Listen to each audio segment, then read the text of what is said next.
Hello and welcome to another episode of Waiting for Game. I'm here, your host for tonight, Edwin Budding, the editor-in-chief of Melee Stats, author of the Book of Melee. And you'll notice something a little odd this week. Usually, it's my good friend Wheat over here leading the ship, running the intro and doing everything. But unfortunately, Wheat's kind of had a eventful weekend, and an eventful last week for that matter, that's left him in a bit of a rough spot. Um, my good friend, uh, my co-captain, unfortunately, not only contracted COVID, but he contracted COVID in England, in Stoke-on-Trent. Some So could say the worst place to get it.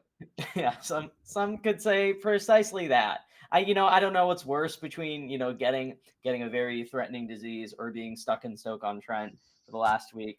But I'm here to kind of lead us through the show in the meantime while my wonderful sick friend is holding up and doing his best to survive in this awful town.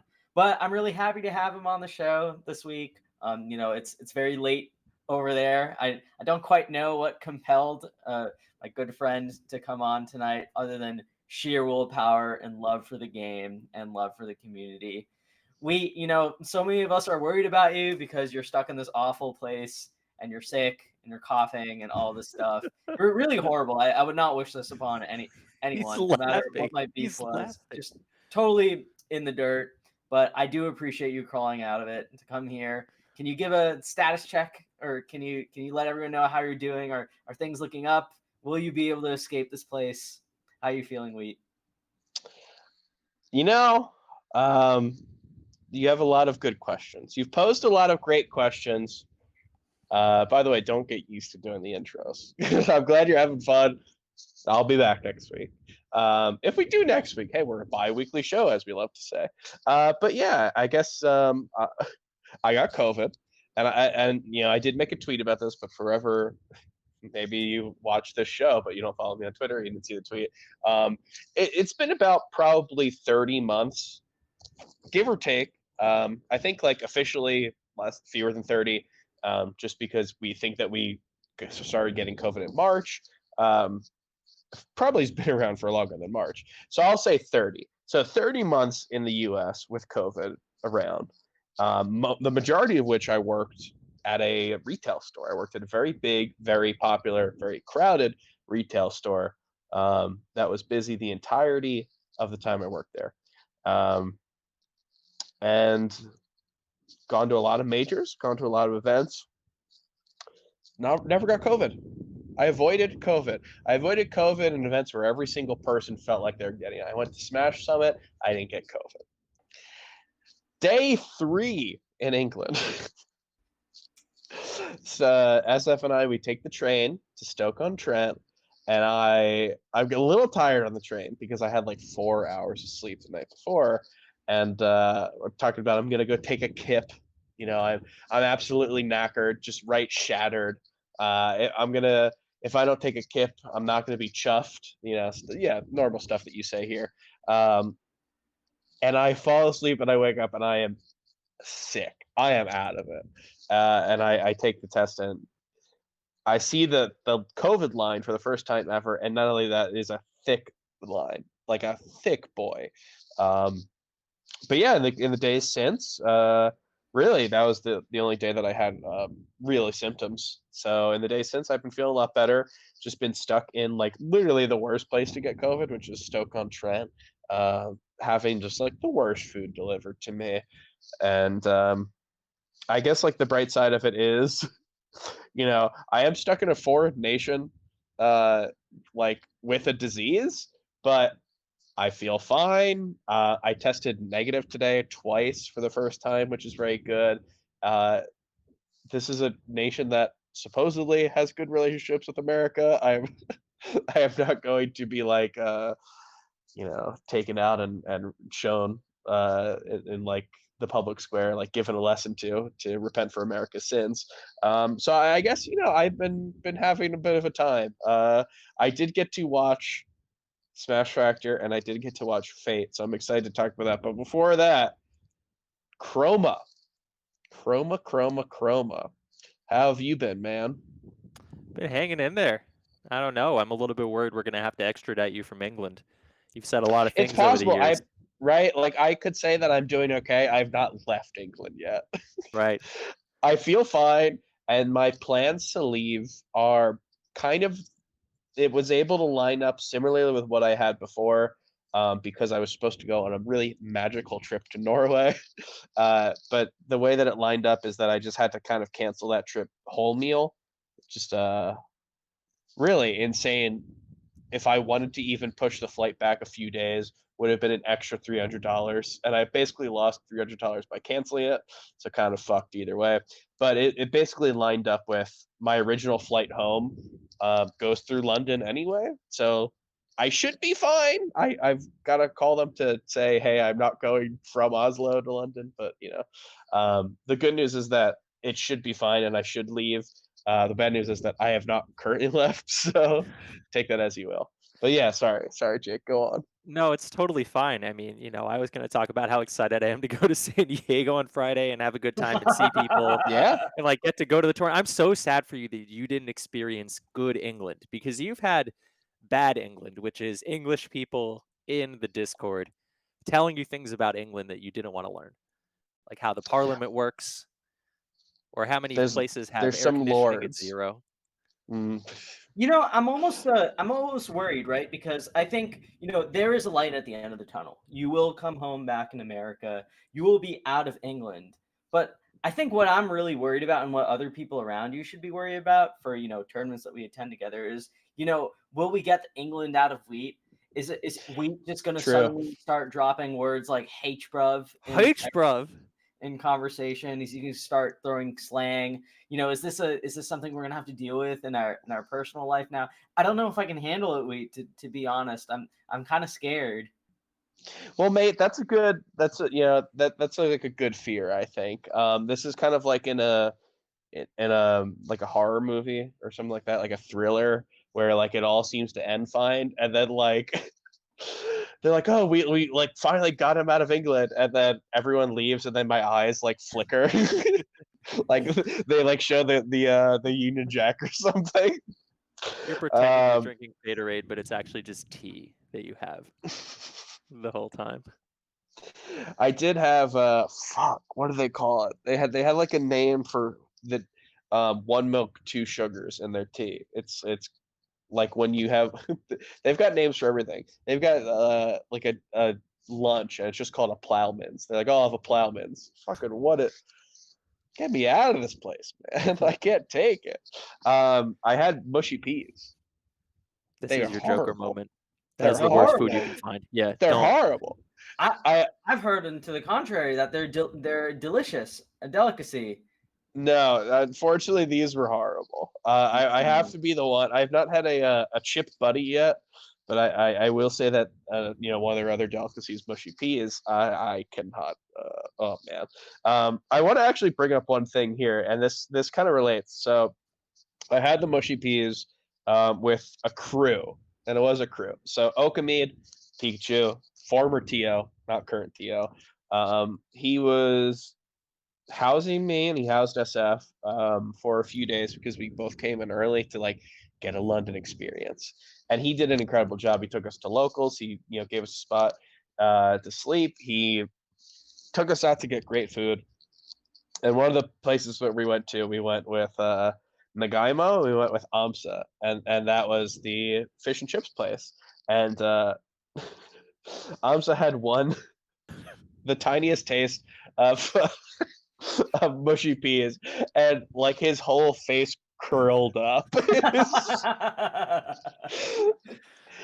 It was like that one bit in SpongeBob where Gary like eats a little bit, or SpongeBob eats a little bit of Gary's food and just like like dies inside. That was basically what it was.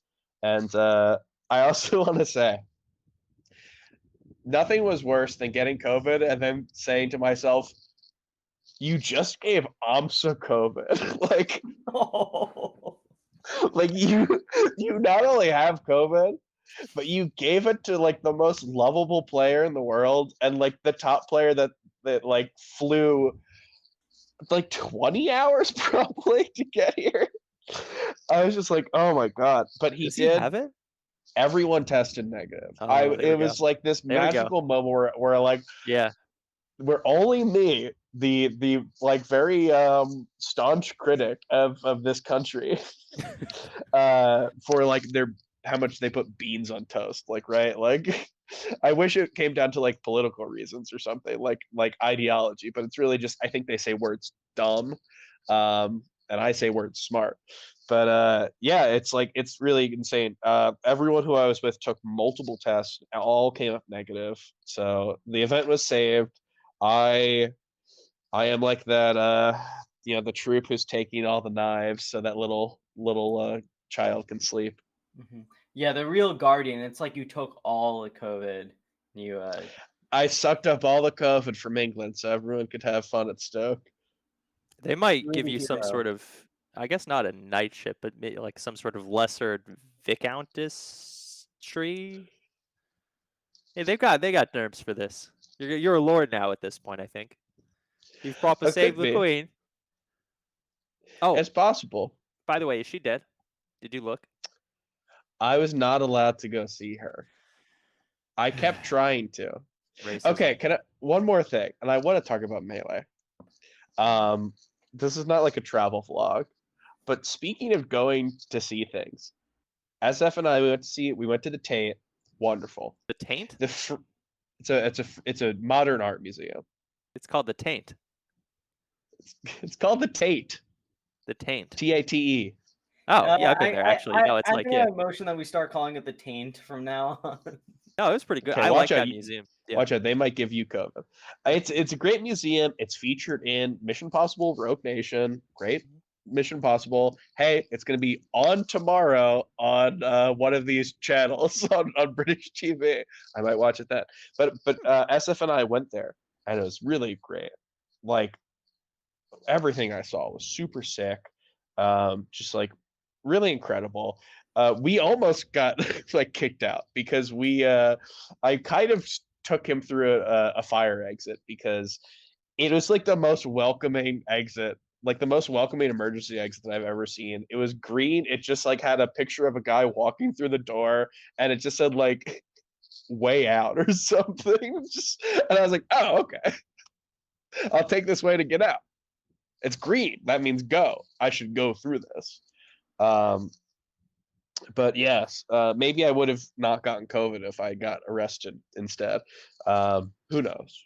All I know is that Fate looked super fun, and it seemed like it was actually a pretty cool tournament from the results end too. I think there's quite a bit to talk about here. There's quite a bit to talk about here, right? So it's like where do we start, right? So we can talk about top 8, we can talk about top 64. I think Cruz at this event was quite fun to follow. A lot of fun little runs and great mini performances. Some of the crew battles that particularly stood out in my mind were the ones involving, of course, Sweden. I thought the Sweden versus Norway series was pretty fun. Both the winners match and the one and losers. I think it's kind of interesting that they run double elimination crews. By the way, you don't really see that kind of thing. This is the thing that some of the other FGCTOs I was talking to, and you know exactly who I'm talking about, both of you, as soon as I say FGCTOs, where she says the only reason they can do this is because they have really cheap venues and 100,000 TVs for no apparent reason. I don't think that's necessarily it. They just have a commitment to it, you know? I think, I think it's cool to see. I think they stay on target with their timings, and they really, really make it a point to deliver a great experience to everybody. I'm interested to see how that scales for Feat 3, which has a 3,000 player cap, which I think is tricky to run, like round robin pools or something like that, right? Yeah, we will see. I did get made fun of this weekend for coming from a country that doesn't do round robin. Don't act like it's this perfect little country. They've got their, England. They're mad at us, I guess. I don't know. Oh, I know why. I've been saying things about them that are slanderous. Because I'm saying, how good of a tournament really was it? I saw B-Bats get 4th. Mech was in winners finals. This just seems like Yeah. a net play tournament or some Rutgers local or something. Yeah, How cool can it really this is be? your major. Do you let this happen at your major? It's really seeming kind of Mickey Mousey to me. Are we Yeah, we gotta are we send saving Musco that? Man over. We I gotta don't send think Musco B-Bats God. We'll see what happens. We'll see. go to a Rutgers local. I don't think B-Bats makes top 4. Send Professor Pro I out there think to he go loses to Hoborg and Fable. and he think gets Hoagies like and Chad 7th. go nuts on Prof. Yeah, Yokai Nels is stealing the set. Yokai Nels messaged me afterwards. Like, send me to Europe right now. Oh my god. And I think this is deep slander. It's slander because I'm saying it out loud. Yeah, it's slander. We've Yeah, also but- written it though, so Yeah, we've written it. Yeah, a lot of people have been coming into the Melee Stats Discord to name search, which I think is a very unhealthy practice for the way that people conceive of themselves and their results, perhaps. Yeah, no, I thought it was a super cool tournament. I really loved watching it. One of those tournaments where if you're a EU fan and like I'm being obnoxious about it because some of the Americans did well, you're pretty annoyed. Triff was out of practice and wanted to play Falco, which was cool, but at the same time, like H-Bruv does not show up, and you get that weird part of bracket where Frenzy's got to play AMSA super early. And I think that is frustrating. You want Frenzy to play Mech or Spark or something like that. And then Fat Tino. I'm not going to do the Tino chant. Heartbreaker, that ending. Yeah, it's one of those things where you just have to be happy for Tino, but at the same time, you're like, what if? It does. The one good thing about the Tino set is that when we refer to, hey, do you know that Heartbreaker Game 5 Tino set? People forget about the fact that Abe also got reversed Right. by Tino. Yeah. That's the one good thing, is Abe's that it practice really stuff. takes that out of people's minds. Yeah, I was very impressed by how Tino played. I was very impressed by Tino. I was very impressed by Abe. Let's talk about that, right? Let's talk about Abe. Hey, Clutch MS 2 pickup. Cruz. Yes, insane in Cruz. Yeah. Literally so many times where it was like, okay, well, Sweden could win if Abe plays insane, and hey, it happened like twice in a row. Really, just like it's cool to go into tournaments like this because I think with Europe, I think that because of the I don't know. Maybe there's a lot of reasons, but I think like because of the skill of Europe and just like I'm gonna say it, the difference in skill between Europe and America, and the difference in notoriety between Europe and America, I do think that the Europe has these kind of like interesting waves of players. Like I think that in a way our top players in America, it like feels like weirdly organic how like they shift where like Skurzo's as good as Lucky now. And that's like weird, but it never felt like that was like a moment. But I think because of like people only viewing Europe every so often and they only have these majors, that it really feels like it's like, okay, well, fate's coming around. Now it's time to see all these new guys, right? And I think that your Abes, your Fat Tinos, I would have loved to have seen Skullbro do more, but he lost to, I think, like, what was it, first and second for 17? It was Something insane like that. Yeah, something ridiculous.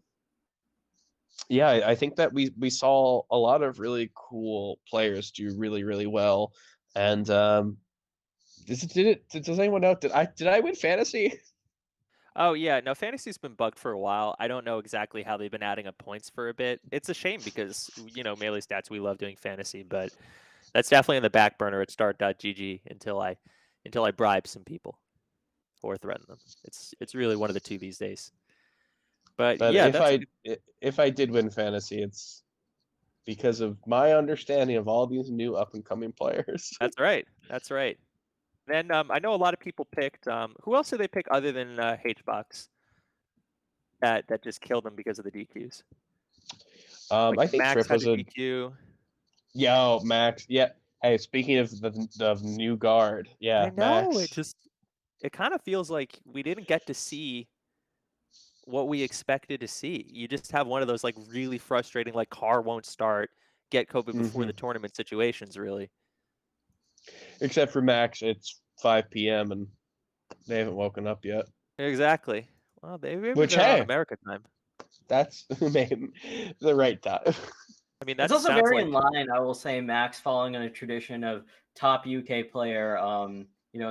Before Fate, Sechi infamously stayed up a little too late one night and woke up extremely hungover and threw up his way to DQing out of pools and basically missing eligibility on top 100, I think, because of it. Yeah. Well, I mean, hey, I've been here for about a week, more than a week. Time is meaningless. I've been here for more than a week, and I can say that it is more fun over in America. I like to stay up late to see what you Yanks are doing on the internet. It's very tempting to stay up. Yeah. Well, I wake up early and I'm like waiting for everyone to get up. So I completely understand why people would want to, stay up until 6 a.m. or whatever. That's so true. It's just the internet's better over there. I feel like that on the East Coast, like with West Coast people. Like I wake up at, let's say 7. So it's 6 hours until everyone I know in San Diego, they wake Yeah. up because they're waking up at 10. When 'cause I it's would do gamer early hours. shifts at my old job, I would get there at 8 a.m. and there'd be nothing to do, Mhm. and it'd be soon get super busy. Don't get me wrong, but it'd be like 8 a.m. and I'm just like scrolling through Discord. I'm like, someone do something, someone post. Someone get in a fight with another player. Do something. I don't know. Did we see any? I don't know if we saw any fights this weekend at Fate. On the internet? Unless you count Big House and Evo. Which I don't know if either of you two saw. You both saw that? Maybe that's a I conversation did. for later. Yeah, I feel like I'm this getting is a distracted. this is an off-camera conversation. Yeah. Let's just Save say, it for the secret premium Patreon, double Patreon episode. sometimes you can run so many accounts in Melee. Yeah. Sometimes you get to run so many Twitter accounts that You just just lose, run some tweets. You just lost throw in the some out. sauce. Just gonna throw it. Yeah, I mean, was impressed by. You know what? I was impressed by Prof. I think that Prof is like the least like surprising person to do well here. But the fact that he is always that, the fact that he's always the least surprising person to do well, I think is it's really commendable, right? It's like fucking 10 years since he was officially #1 or something along those lines, probably even longer. And it's just like that Scherzo set, he got reverse 3-0'd. He went all the way through losers. He had to play Trips Falco, which I didn't get to see. I don't know if either of you guys get to saw that. Got to see that. Was that Falco, close? pretty he bad. whooped him. He beat Okay. him so bad. That's good. It was a point of pride. Okay. This like Melee would I love Triff, one It's of like my a favorite triple 3 players. stock. Melee would have been worse off if Triff Yeah, was that's if a he was even close. psychological blow you don't come back from. The interesting thing about like Prof's bracket, right, is that Prof had one set of pools that, were going to happen. They were going to feed in. He was going to play somebody, but it's round robin. And Scherzo, interestingly enough, had 2 interesting situations, if I remember right. So there were 2 rounds of pools. You had regular pools, your first one. Then you had your second round. And this is cool because you can have this, correction for seeding. If you get underseeded, it works out. I like pools, but Scherzo shows up, I believe, late to his first pool and then eats a DQ. And I believe that puts Scherzo as second seed out of his pool. The top 3 seeds advance, and they advance into 6-person pools. So Scherzo's now the second seed out of his pool. So he's got 2 other first seeds, another second seed, 2 other third seeds. So the first seeds he plays, one of them is Triff, and Triff is playing Falco. Scherzo beats Triff 2-1. Which, hey, there you go. Triff's on the board. Scherzo beats his third seed, NVZ, 2-1. Scherzo loses NVZ. NVZ? I don't know what country Niels is from.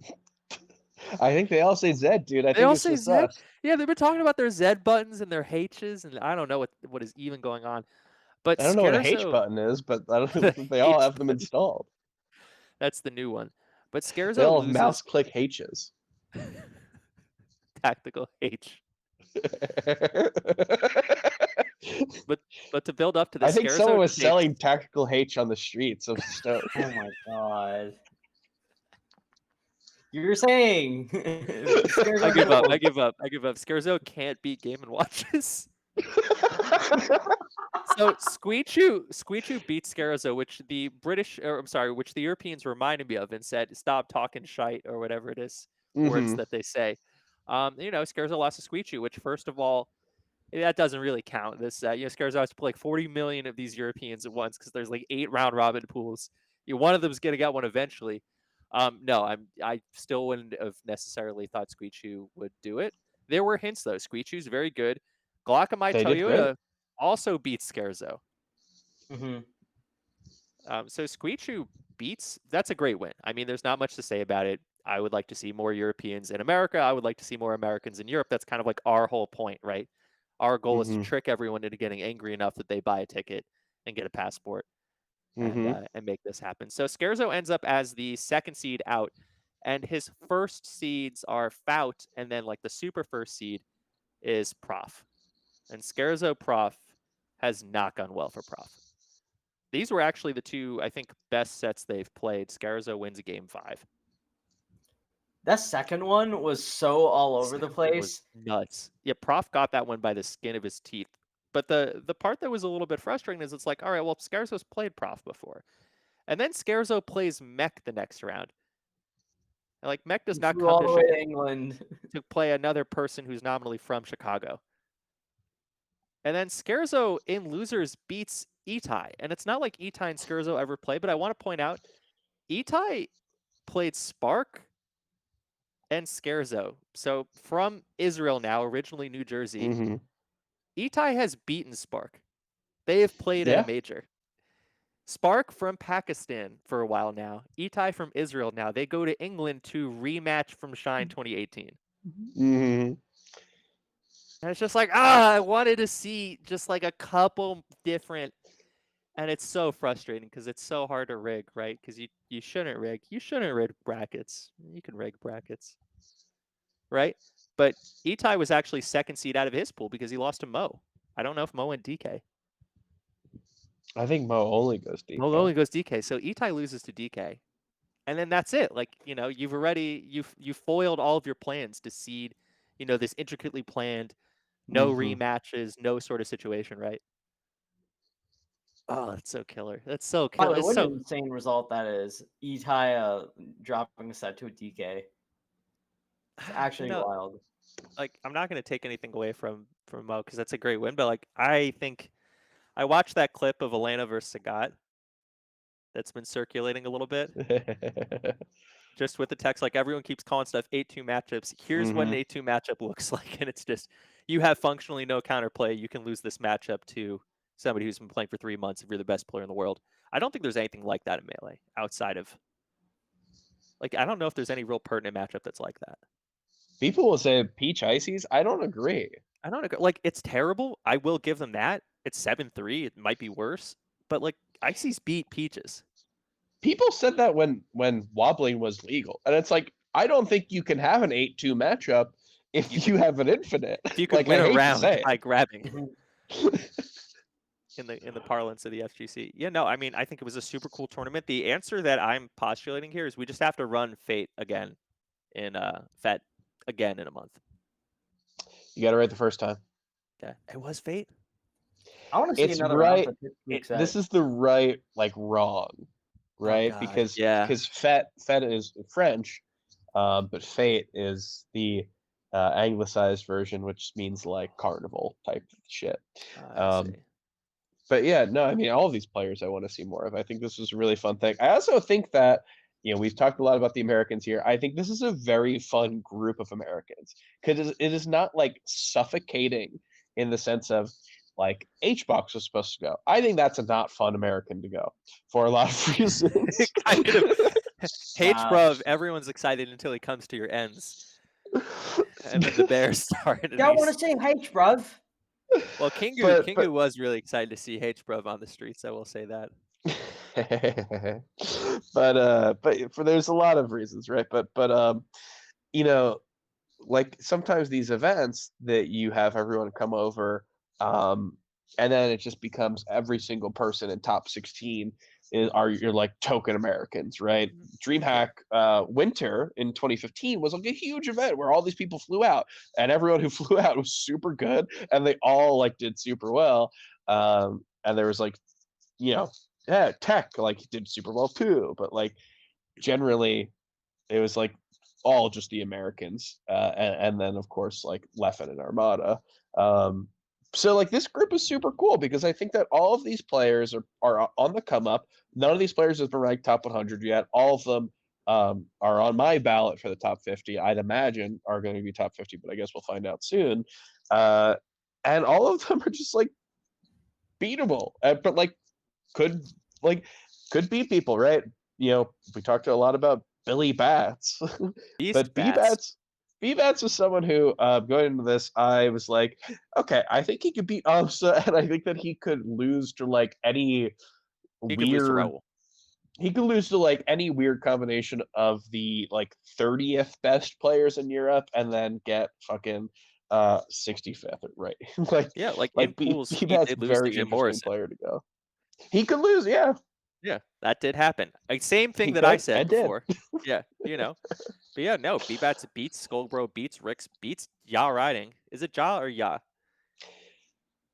It's Ja. Ja. Yeah, so he avoids They the Ja will ride. they will tell you it's Ya. It's not. It's That's Ja. it's a no. It's Ja. First off, he speaks French. If it was Ya, it'd be Jaredon. I don't know what Je suis Switzerland's Jaredon. talk is really like at the end of the day.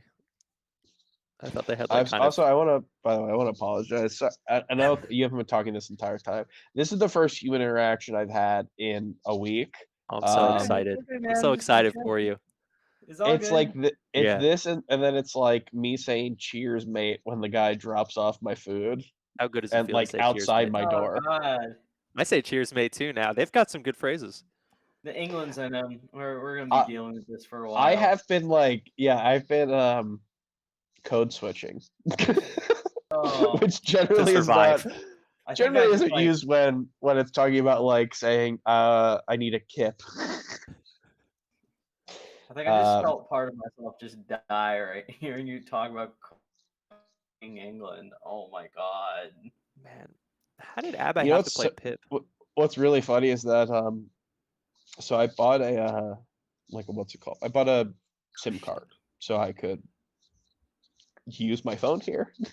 But I didn't have like the pin to change it.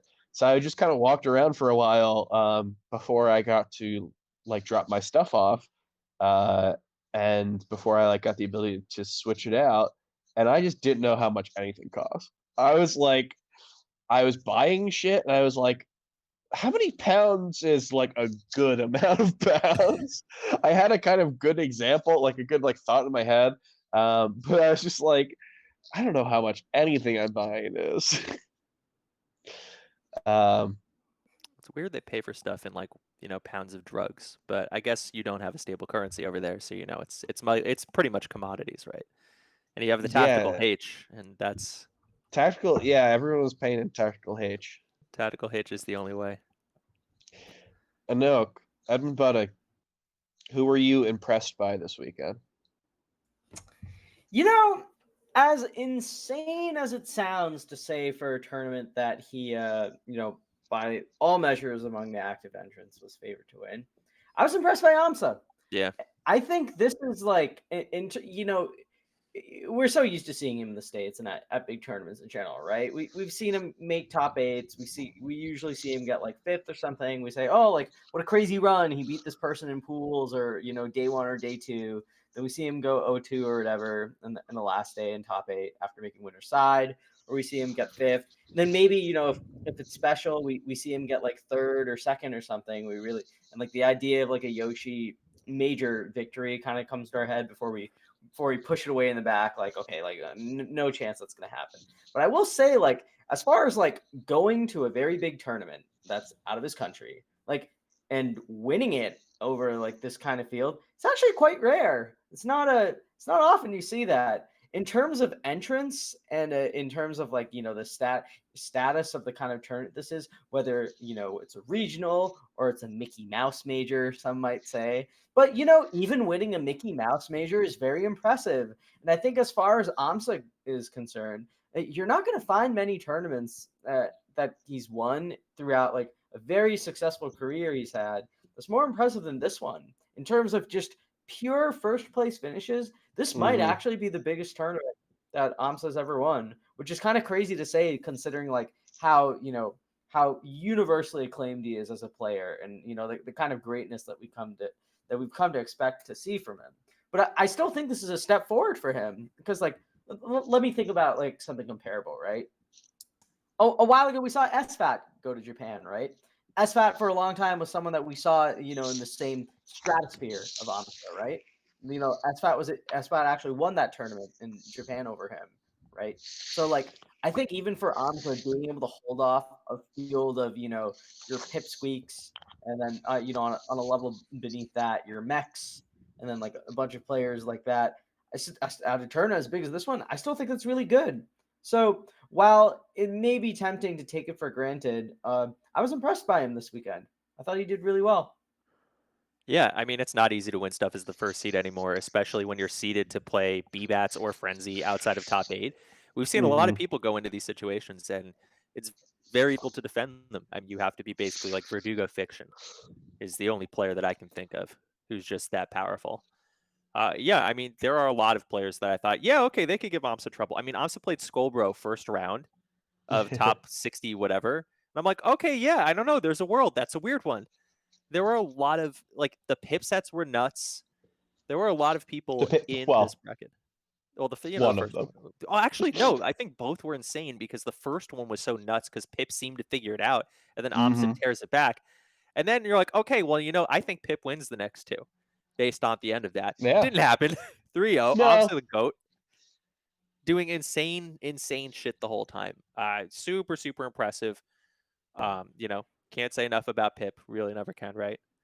For me, the comparable AMSA situation was probably the first time AMSA went to Europe, and this was back when they played PAL. So, Yoshi's a little bit better in PAL, and just absolutely destroyed everyone that wasn't Leffen or Armada at that tournament. Mhm. The ice set Mhm. I remember being just not close, just like a triple three or something, and Yeah. So that was really shocking to me. I think at the time. it's really Ums is this type of person who I think that we take for granted in a real lot of ways. I've said this before. I think Ums is probably like one of the best competitors in Melee. I think that maybe it's that type of thing where like because he's Japanese, his English is not his first language. It feels like he doesn't complain as much.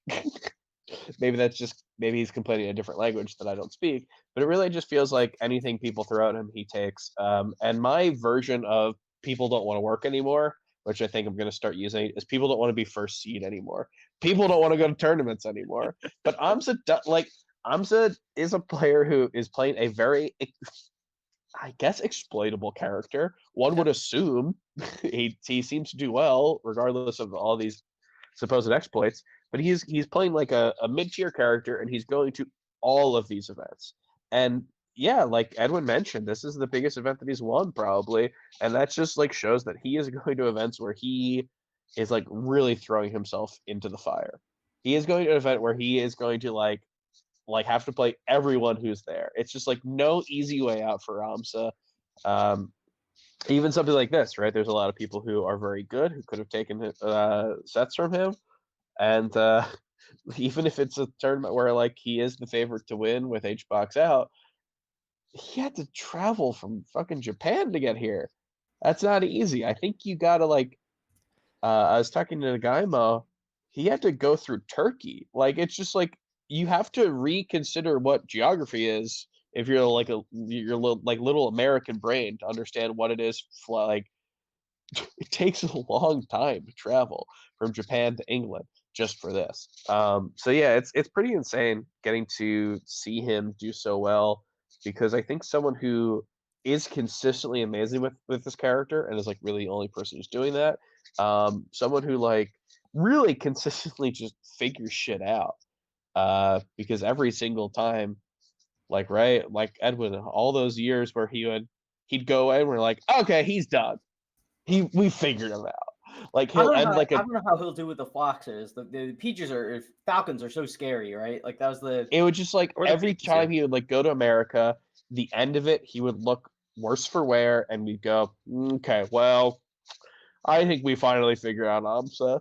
And he comes back and he's just good.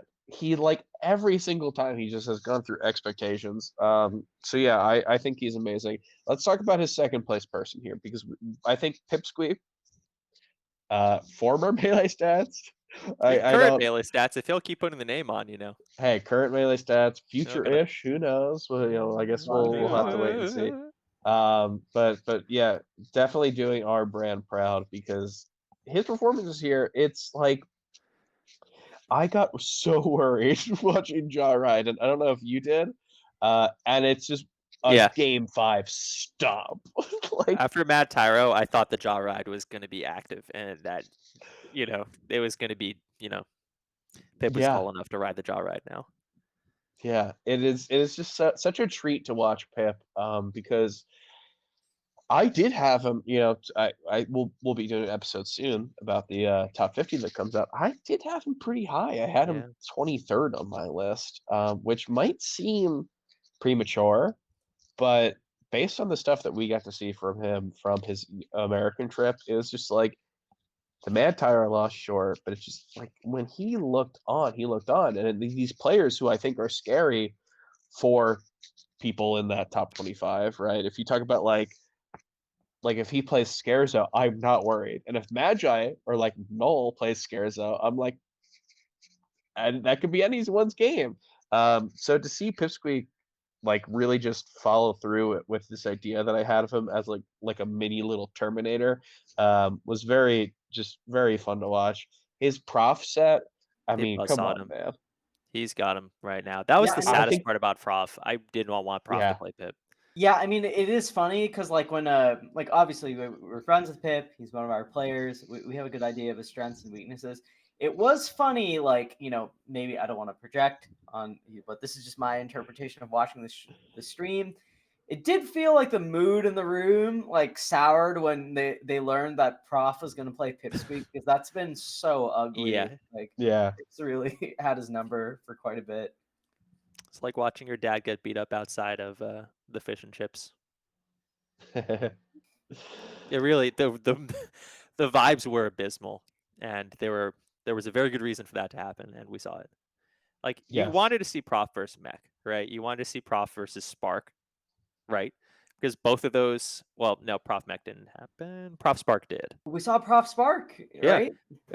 Prof actually got buzzsawed by both Scarzo and Pip, and beat so many people, including Scarzo in losers. And you're like, please God, just one time, do not give him Pip. Pips right now, I can't wait to see more of him because he is someone to me, is like I view him kind of as a gatekeeper. If you give him someone above his current rank, I go maybe he could beat Moki. But it's just like everyone below him, especially in Europe, I guess. It's just like I will take Pip. My money is on Pip for this type of stuff. Even just like seeing that fucking Falcon Luigi set, I'm just like you can't take it from him. Yeah, it's really cool to see a player who I'm like so confident in their bracket matches, and that is someone who I want to see in America again. I guess that's a fun question before we end up moving on. Is there who did we see who we want to see in America? And I know like I guess we want to see everyone, Our right? players. Especially that is how Melee Stats work. But like who do we want to see? Who after this performance here? I want Frenzy back. Frenzy beat J-Mook. Frenzy. I want Frenzy back in the States. I feel like people still don't understand that he's probably, well, I don't know. I can't say ex-best Falco at this point, but I mean, it's very clear that Frenzy is not outclassed by even like Fiction Ginger, right? Yeah. Well, yeah. That, Yeah, you know, Frenzy. workhorse. all. Definitely someone who we're gonna see back. I mean, I assume we're not Yeah. sponsoring him. I just want to make that clear. Right. I think he already has a team. I think he does have a situation set up. What about you? Edwin? Yeah. Honestly, I'm down to see more Frenzy because, like, again, when we saw him in North America, he did really well. Like, he got sets on what Salt Mech. He beat Chape here as well. He beat Zuppy a few times. Yeah. So I feel like we have a pretty good idea of like how good Frenzy is. And even with that said, I think the way that like fate ended for him, although it ended quite, on a bit of an unsatisfying note, not making top 8, it's not as if he didn't have any accomplishment from this event. We saw him take a set over, a very likely fellow top 50 player, B-Bats.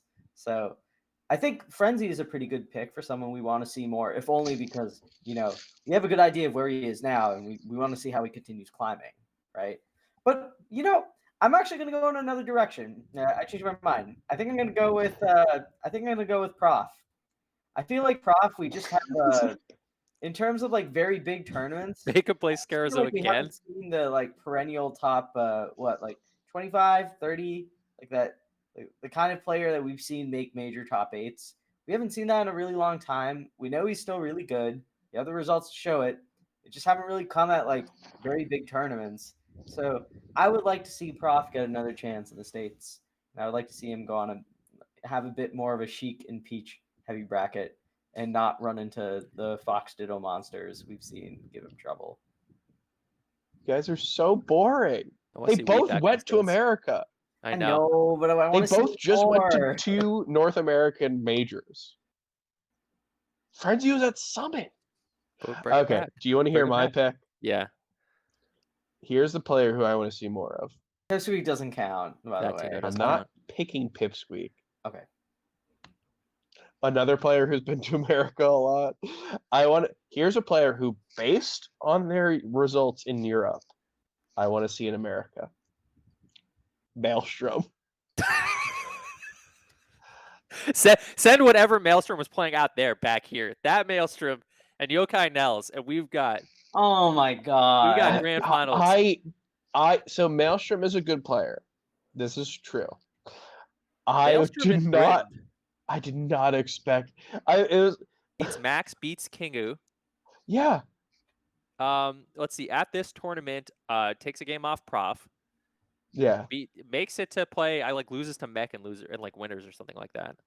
Mm-hmm. Yeah. Go on. I'm gonna pull up more results. Go ahead. Just like, it is so crazy with this person who is, in my mind, and maybe I'm wrong, Arcadian level MDVA, maybe like 8th through 10th on their PR if they ever make one, which they don't have enough people go to their events to do so. But like, in a perfect MDVA where everyone attends stuff, might not even make it. And it's just like seeing this person tear shit up. I was at London Never Dies. I was pretty much dying myself. I was awake for like 27 straight hours at that point, and every single time I sat down, I basically passed out. So I was not really aware of my surroundings. So when I woke up after 15 hours of sleep the next day and found out that Maelstrom beat Kingu and Max, basically like 2 top 5 UK players who I value very highly, I was very surprised. Chroma, you've got any more Maelstrom results from? So Chroma, I'm assuming you have the results in front of you right now. Kind of. Is this MDVA Maelstrom the same one that took a set from Crike at a pound? I think so. There's NJ Maelstrom, which is different, but I believe putting that together, those are some pretty impressive results. So I do have to say that. Somebody in chat said they're sad that we didn't say solo battle. I don't know what you guys want to say about that. Solo battle didn't go. He didn't go right? Yeah, solo battle didn't go battle. I didn't just have like a COVID dream, right? So solo battle. No, he was not at this tournament, which is fair and fine. I want to see solo battle. If solo wants to travel more, Yeah, I mean, hey, as someone who got COVID, right? Maybe the big event that doesn't require masks and that everyone just kind of knows that they're going to get COVID from. Maybe that's the one to avoid. I don't know. I guess if I need to pick a European player, I kind of want to say, I mean, obviously, I want to see Triff. I think that Triff last year showed that he is one of the best players in the world still, and getting to see more of that, I would love to see. I think he's got more to go. I don't think that we've seen the peak of Triff yet, but I think that it's unfair to say based off of his like Falco results this tournament that I want to see more of him. So I'm gonna The Nintendo. Well, actually, no, he didn't win Nintendo, but he did take Game 5. That's pretty good. I was thinking, so there's a few people. There's Nintendo, Yeah. Smarted, Mm-hmm. but I'm gonna go with another weird Maelstrom one. beat Smarted. True. Was it a 3-0? Yeah, it was. God. Maelstrom lost to Renzo in the round 2 pool and then beat Renzo in losers. I really don't want to be this guy who hypes up America. I know. I'm doing it again. But I want to be clear. Maelstrom's so far down on the American ranking. Oh But my also, God. Maelstrom could have gotten way better. I and hate we're just I being just shitty.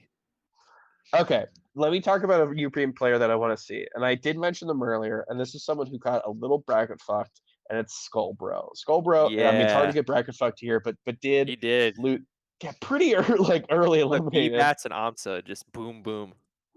Yeah, and if you are Doc, to have a Peach and I fucking don't know what Doc Yoshi looks like, but yeah, It's really funny actually. I mean, Swedish it's tried Amsa, it. right? Like, even if that was a winning matchup, like that's not who you want to. It's not who exactly. You would Yeah. see. Swedish has tried Amsa, it. who somehow knows everything, even though you'd be like, well, Skullbro must have Nevi practice. No, Amsa somehow knows it better. So I think Skullbro is a player who, over the vast net play that Europe has always done, has done really, really well. And I think that they were putting up results of being top 15, top 20 in Europe last year. And I want to see this. Right, Doc is a cool character, I guess. I don't know. How about this? Let's have Doc come over. So the best Doc result that we've seen is not Junebug's Doc, which then DQ'd to go see a magic show. Franz is coming, but we'll get to that in our fourth thing. I've held us up for a while here. Should we head up to Smash Factor next? Wait, last thing. I'm gonna change my answer to Squeechy. We need them to come over and beat an aspiring top 100 Marth player. It'll happen. Throw me a Marth player for them to lose, for them to beat. Just give me a name. I think they're don't make Logan do it. Don't make Logan do it. They're gonna somehow go up 2-0 versus Akir, and then Akir is gonna go DK, but Squeechy will pull it out at the end. Okay, that's what we want to hear. So should we move south of the border? Yeah, I think it's time. Let's move back across the pond and then go south of the border. Edwin. South of the border, down Mexico way. Sopranos. It's beautiful. That's true. It's a shit. You got a beautiful voice. Sopranos reference. Oh my god. If it's not up in the club, I don't remember it. Hey, Edwin, do you want to tell us about Smash Factor, or are you just thinking about Sopranos? It's so funny you asked me that, because I was thinking of Sopranos. I just got lost in the sauce there for a moment. Anyways, yeah, Smash Factor, super cool tournament. Another tournament that used round robin pools. A lot to break down. Mm-hmm. This is I guess Smash Factor now is kind of like the event where we see a lot of Latin America's best. So it's if you like Mexico Melee players, this is a region that for a long time the running gag in Melee stats is that Mexico is secretly a top 5 country in Super Smash Brothers, and with all these old school legends that are there, rising players, and then just random fucking people that just you watch them play and you're like, wow, this guy's really good. What? He's not ranked in the top 20 in Mexico, or what? He goes 1-2 or 2-2 at Juegos net play or TMT. Who the hell are these guys? And that's kind of been Mexico's thing for the longest time. So it's always kind of fun seeing players like that in bracket. It's great seeing JCam here as well. This is a Cam really correctly hyped up from number 1 in Panama. Net plays does 3 buffer a lot with some of American talent and some people in South America as well. Just a generally very I think if you asked people last year how good JCam was, like right before Smash World Tour, they would have said like, this is a top 100 caliber Sheik with a lot of potential. Obviously, you see Chape, Melee Stats' very own Chape at this event. We'll get into his performance like a bit later and just generally his trip. But you also see like Riken coming up from Chile, a top 3 player from there as well. So just in general, a lot of Latin America's best, not necessarily like players that you like see talked about all the time, but players who do very well in the region and who the eye test proves as good players. I mean, shit. I feel like I'm bearing the lead here. Like we saw Wizrobe come back finally. Yes. Wizzy. Yes, we did. This just shows how Melee Stats pilled I am. Like I'm talking about all the cool talent. The most important thing is we see the first of Wizzy this year.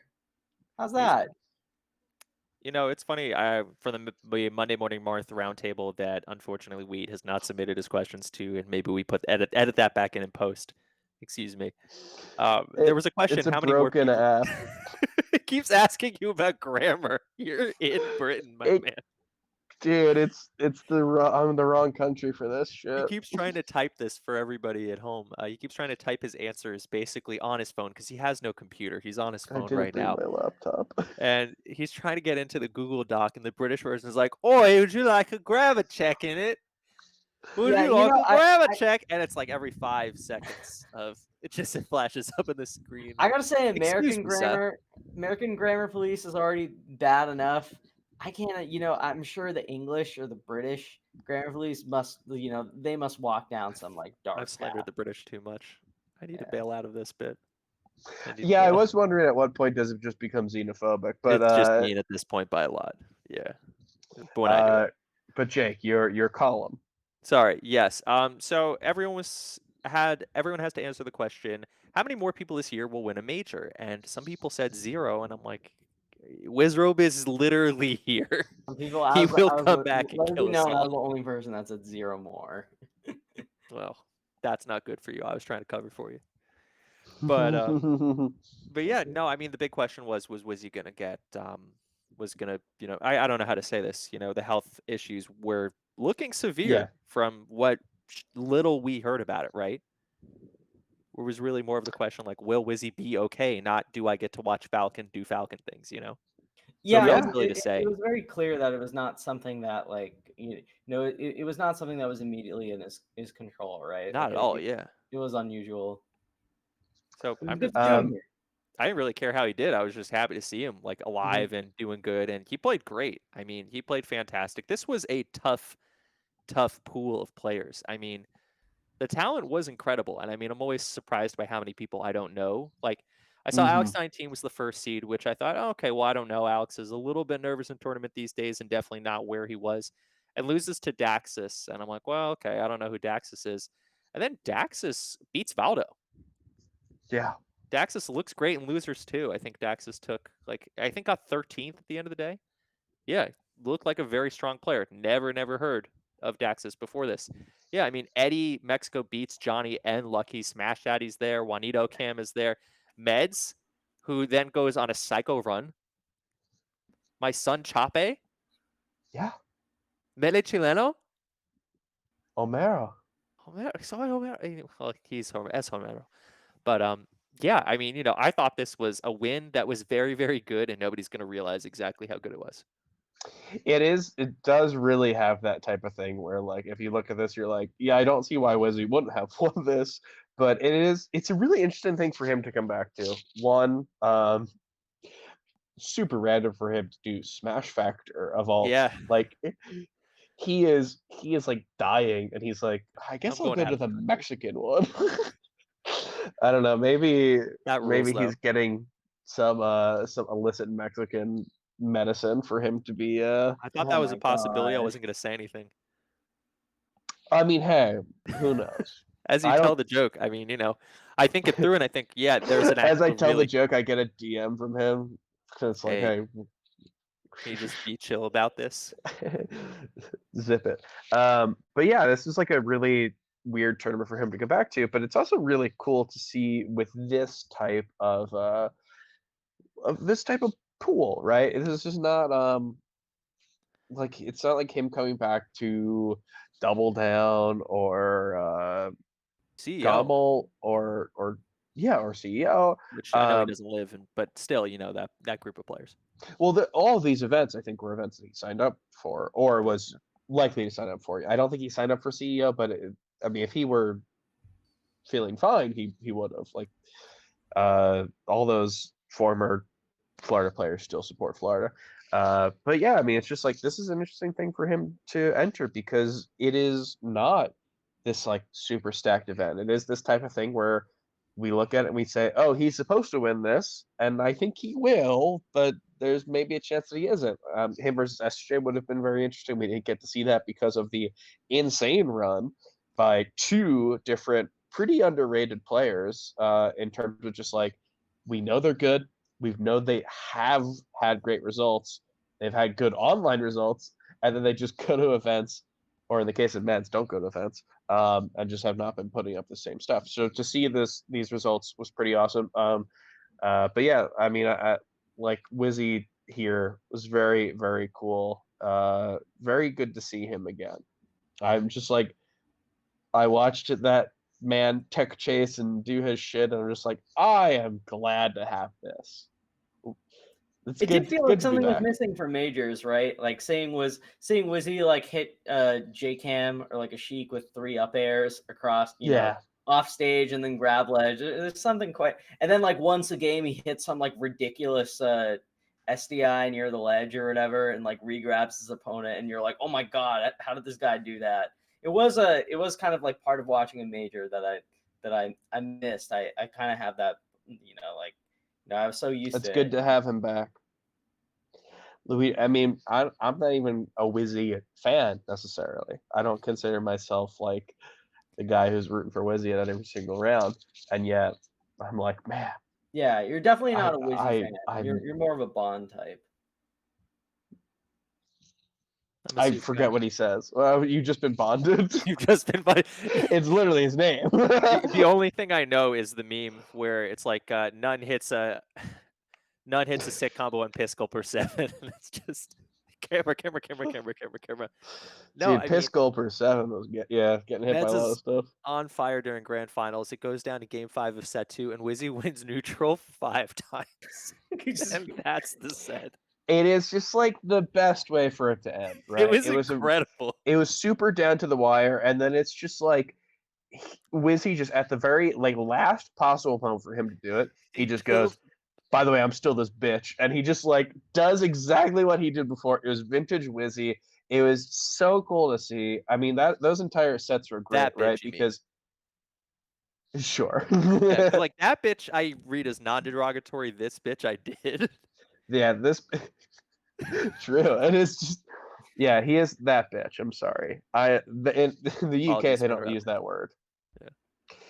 They've got a different word for bitch. Really? And I can't say it here. We're not allowed to say it.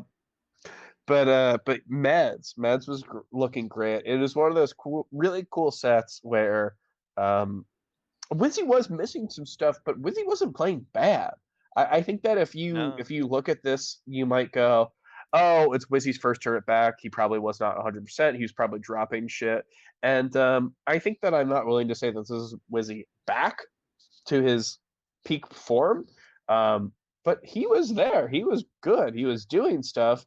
And Meds was just keeping up and Dude, was Mets 3-0'd Estudier like that yeah. same weekend. It's not like Meds 3-1. was not playing great and he just beat some like bad opponent. It's not like he beat Mickey Mouse opponents, right? Like No, he whooped on the big gang of people. He robbed Chape. That was one of Yeah. I know that feeling. Like Chape, Hey, by the way, plays Eddie Mexico, who Chape beat in a way where I thought, wow, okay, Fox wins that matchup. I don't see how Eddie can and beat Chape again. And game then Eddie one came back. did it. Game one just Right. yeah. And then Eddie plays amazing out of his mind. I'm like, wow, that's disappointing. But it really looked like Eddie was playing good. I don't know what to say. I've Then literally Eddie never beats seen Eddie Lucky play and that good Johnny. for a whole weekend. Like Eddie beating Yeah. Estudier, I swear is like, to me that feels like a historic upset. Yeah. I know, like I'm sure I know Eddie has taken sets from him, but it had been like so long, and I think beating someone like modern Estudier and like Luigi Falcon is just like, that is mind blowing to me. I could not get over that. It was incredible. It was really, really good. I mean, he played at a level where Eddie is one of those players where I don't understand how Eddie got better, because Eddie is in a region that's hard to get to. He's grinding that play, which is great, but he plays a mid tier, and you figure people just get better against mid tiers, Mhm. and Eddie specifically because he plays them so much, but nobody figures him out. He's just Also, a it's a beast. tournament in Mexico, which like historically that's He scary has for trouble him there when because he's playing. he Yeah. plays a lot of people that know how to play versus Eddie. Sorry, this is Smash World Tour website isn't Well, liking my computer. yeah, I mean, Smash World Tour or Central America, he did not really do incredibly well because the whole adage of, oh, he doesn't do well in region was true. Because Yeah. this is not the thing where we say right now, AMSA doesn't do well in region, right? That doesn't exist anymore. Yeah, like But it's still true for Eddie Mexico. And yet here we are, and he continues to get better, right? It's like it's a really true testament to this to Melee, that we have people like Eddie Mexico or someone like J Flex, who is a little bit of a different story, but players who legitimately were trying and failed to make top 100. Like when you see players who dip off the top 100, a lot of times it's them not becoming active or just becoming inactive, not going to stuff. And I want to say that like these types of players, your J Flexes, your Eddie Mexicos, went to enough shit to be eligible and did not make top 100. Some of them didn't make ballot, and Yeah. it's just like so cool to see the resurgence of these players, see them maybe Eddie not at his peak, still has some ways to go, but J Flex better than J Flex has ever been. Sorry, not to bring up. Right. There's some It's things a about similar bringing up sort of story though, Jersey yeah. in terms of apparently it's very spicy this week to talk about how good Jersey is. But yeah, seeing Eddie just like rocket back to 2014 Eddie or whatever, has been very, very cool. And before I end talking about him, I just want to say that like it's really so sick to see him do so well versus these players who have given him trouble. Unfortunately, one of those players happened to be Chape, who really seemed to. I thought he was pretty primed to beat Eddie that first game, and really looked to be giving Meds a run for his money.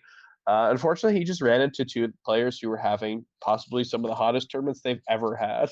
Meds went goblin mode on Chape. Yeah, it was We a know that.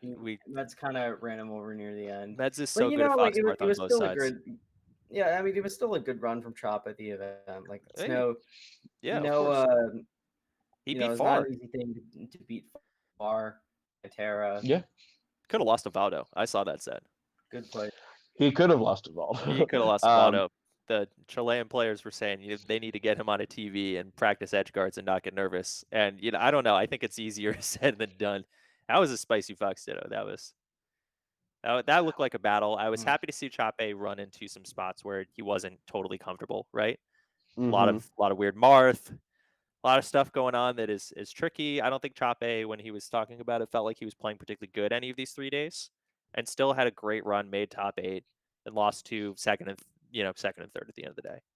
Yeah, I mean it's tough, right? Like we have to say, or actually maybe you don't. I don't know.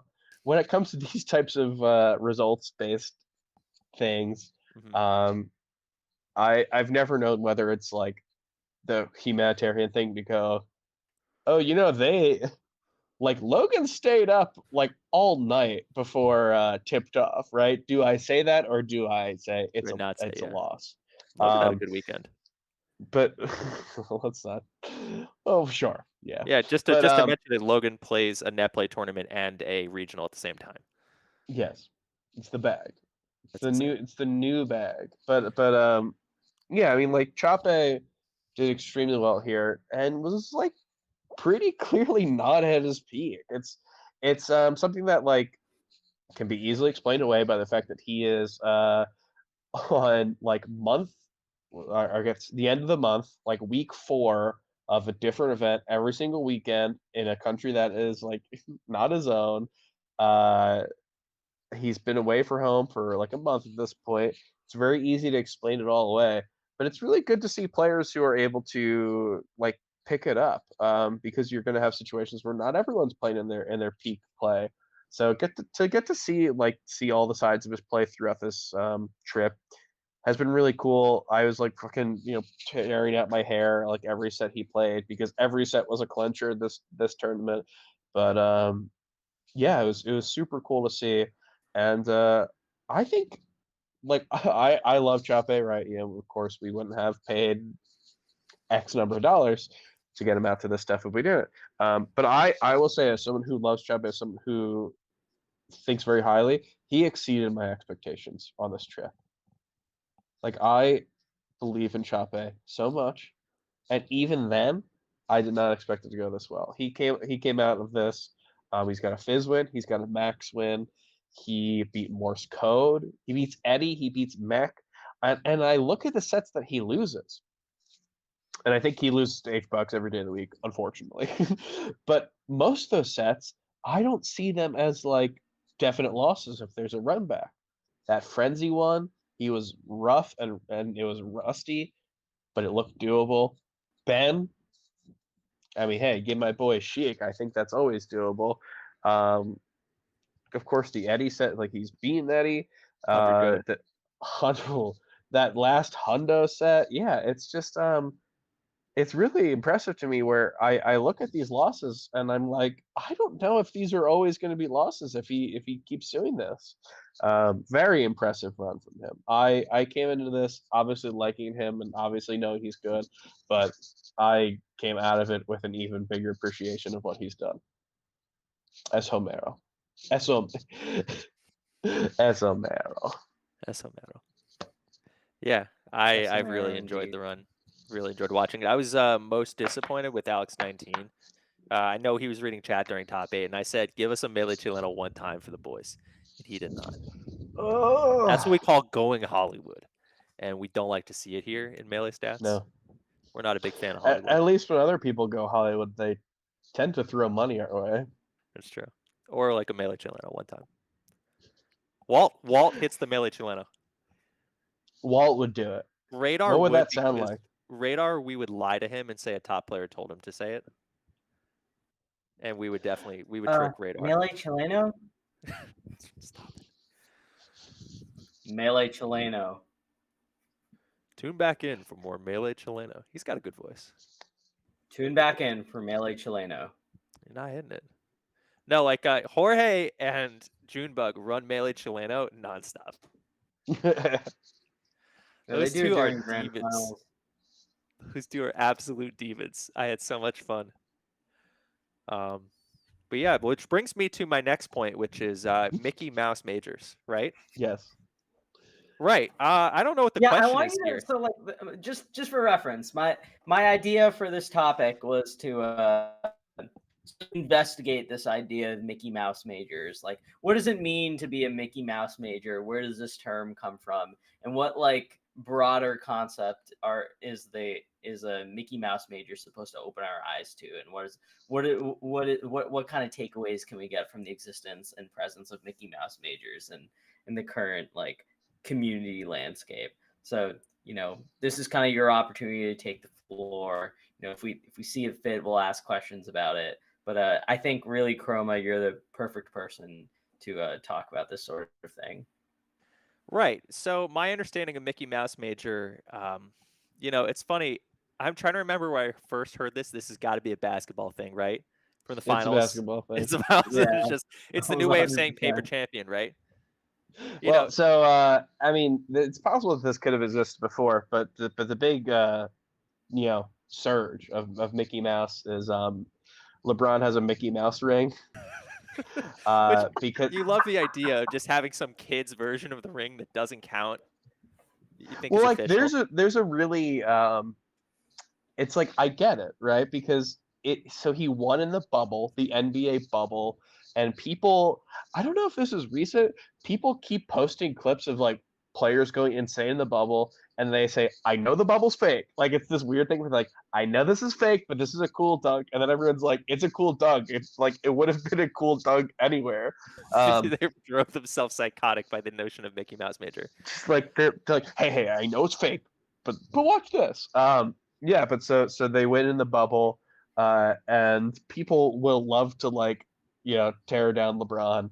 I am agnostic on this area. I don't care, but like, hey, if the like the most hated guy in basketball, like he won a ring in a situation that was very different than every other one.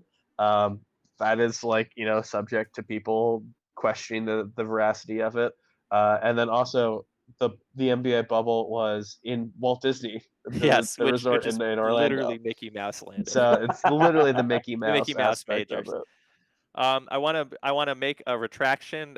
Alex 19 said something I think far filthier than Mele Chileno. That was very Mele Chileno. So I take it all back.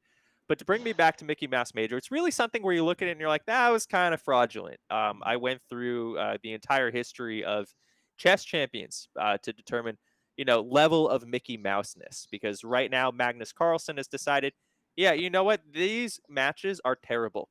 They're not fun to play. I've beaten you all. I'm not interested to play Jan again. I already destroyed him. All the people I wanted to play didn't win. I am going to forfeit. And as a result, you're going to have a Mickey Mouse championship where two players who are clearly not the best in the world are going to, like, for the first time, just kind of be very fraudulent. There were many Mickey Mouse majors when Kasparov broke off. He basically said, I'm done with FIDE for a lot of reasons. And they had a series of increasingly Mickey Mouse championships involving, like, all right, what do we do? Because we have to punish him. But, like, what can you really say about it? Like the Live or the LIV Tour, or whatever it is you call it, those are some Mickey Mouse championships, right? Because all of the best players are not there. Was Wimbledon a Mickey Mouse major? Because people weren't there. I don't know. Tennis is kind of goofy. And so really, I have two main ideas when it comes to Mickey Mouse majors in Melee as far as the discourse goes. Number one, there are spots that where, for a variety of reasons, be they forfeits, late DQs, bracket chicanery, the win doesn't seem to be as impressive. And so you have a situation where, for example, Mango is playing Zane in semis of Phantom, IBDW is playing Lucky, and two people I had not heard of to get there, if I remember that correctly. You know, if a tournament is very top heavy, but accounts for a huge amount of, points on a circuit, is it Mickey Mouse? This is a good question. What is a major? And I think it's always going to be fun to call stuff Mickey Mouse. And I think I first started calling things Mickey Mouse majors in Smash, primarily if Polish was there or not there. My contention was that Polish was the best player in the world. And that if you win a major and Polish is not there, it is of the Mickey Mouse variety because he didn't beat Polish. And this was true, as a matter of fact. There were three majors that happened kind of around the same time. Riptide, which had Plup, HBox, IBDW, a lot of huge top players. Mickey Mouse. You had Low Tide City. Yeah, Ginger wins that, and that one seemed like a bit more Mickey Mousey than the others. Wait, no, I'm mixing them up. Pip wins Low Tide City. Which one did Ginger win? He won Low Tide City in 2021. Okay, and then there's what was the thing Or that Low Tier City. Low Tier City? No, it was Low Tide City, Low 2021. Tide. Okay, never mind. Various LTCs, and both times they're called Mickey Mouse majors because the overall strength isn't really there. And then there was probably the most Mickey Mouse of them all at the time, which was what Polish won, which was Fall SmashCon. SmashCon Fall Fest. Fall Yeah. Fest. SmashCon Fall Fest. That's right. It was Polish. Who else was at that tournament? Right. Great. Well, okay, that is pretty cool. Bones. No Yes. fluxes. No fluxes with the Juice Box. Wally Wally. refusing to play against. Right. Dark Gen X Dark getting Gen X top was a good 16 W, right? allowed for him to run for Summit. Right, and hidden in these Mickey Mouse things, or a lot of secret things that turn out to be very interesting later. I mean, Slug gets fifth at Slug gets fifth at SmashCon Fall Fest because I believe loses to No Fluxes twice, right? No Fluxes, if I remember, gets third at this Juice Box, gets second. The Swooper gets ninth. Wally gets ninth. Nintendo still good gets 17th. Yeah, so it's. But the consequences of that immediately fed into a different circuit. But as it turns out, all the other events were Mickey Mouse because Polish then beat Ginger, so beat the LTC champion, beats IBDW the first time, beats Hungrybox, So how Mickey Mouse was it really? And this brings me to my core point, which is that Wave Dash is a major. Because we can just call stuff majors. You beat everyone in the room. You don't know how good they are. You have to find out later. J-Mook loses to Frenzy. We don't know the implications of that until J-Mook destroys everybody. What is a Mickey Mouse major? Not Wave Dash. I rest. That is a really great point. Personally, I go by if it doesn't have Armada, it's a Mickey Mouse major. So we've been having a lot of those recently. It's been a long time. That's actually They're very a real true. major. There has not been a real major in a long time. Coming up on like 4 years. It's Four, been 4 years 4 since years we've since had our a last major. major. It's crazy that Melee's still alive without having a Without real a single major. Yeah, I mean, that's kind of Mickey Mousey, right? Though I do maintain Armada would not take any games on a setup with Mott Money and B-Bets. He's Guess we'll never know. struggling on that setup. We put Musco Man and Tommy. You put Moscow Man back I put in. Tommy. He's done for. You put Musco Man put and Spike Tommy. on there. You put Musco Man and Tommy back in there, and you say take one game Armada. You got 3 hours. It's not happening. The bet has gone too far. Okay, well, let me. I do think that there's a grain of truth to what you're talking about, right? This idea that like players can decide to go to tournaments and then decide to drop out, and that sort of socially, whether it's maybe it's just for the short term, like you mentioned before with Polish, but for whatever reason, we are because of the pandemic, because of competing circuits making it difficult to assess what truly counts and muddying the waters of what tournaments are more important or whatever. There does seem to be this fad of tournaments that we're seeing filled up with a lot of mid-level players and players on the cusp of being considered like as established as some of these other players. And sometimes it turns out that those players are just as good as all the other ones, like you mentioned before with Polish. And other times we're kind of left with these tournaments with a lot of top 25 to 50 players and some structure to them, but still wondering in the back of our mind how they would fare in like a Genesis style setting, right? So I guess sort of one question I have for you, Chroma, at the end of this, given this like late trend of the murky area of what's a major, what isn't, what's a Mickey Mouse, the rising the presence of Mickey Mouse majors. Something I want to ask you is there a healthy place in our scene for Mickey Mouse majors? Is this something that we should be concerned about? Does Genesis or Big House ever run the risk of becoming Mickey Mouse majors? What is sort of the path forward, and how does the scene adapt to this new reality of spread out and unpredictable top player attendance, and arguably a gray ambiguity as far as a tournament's prestige? Great question. And first of all, I would have to say that there was a Mickey Mouse Genesis, and it was the Genesis that Ginger got top 8. Okay. I remember that one. That was the most Mickey Mouse you can get. It can happen. It's just so this is not something new necessarily. It's just that we have the words to describe a classic. And here's I guess the story I would tell. One of the many Mickey Mouse chess championships was held by FIDE, where Kirsan Iluzunov, I always get his name wrong. Basically, somewhat self-appointed president of Kalmykia. There was an election. There were some journalists that got shot. We're talking like a Soviet Union breakup era oligarch. And this guy was very obsessed with chess, also believed aliens visited him. And at one point, FIDE and Kasparov, basically that comes to a head, and Kasparov says, I'm done. I'm not part of FIDE. You can do whatever you want. But at the same time, you did have some functional issues with the way that the World Championship was designed. You actually had a top player refuse to play because Bobby Fischer believed when he rematched Karpov in 75, he should get the situation where you're going to play first 2-6 wins, but if it's tied 5-5, I win. Or I forget exactly how he did it. I think it was like first to 7, but if it's tied 6-6, I win. So I get an advantage. And they said, we're not going to do that. And he said, okay, I forfeit.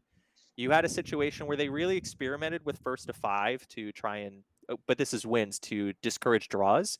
You had Kasparov versus Karpov went for like 48-52 games. So this was not really good for top players. Somebody in chat is bringing up Korchnoi, which is a great point. They kidnapped his family in the middle of one of his Karpov matches. Chroma, you as got to he was bring this expected. back to Smash.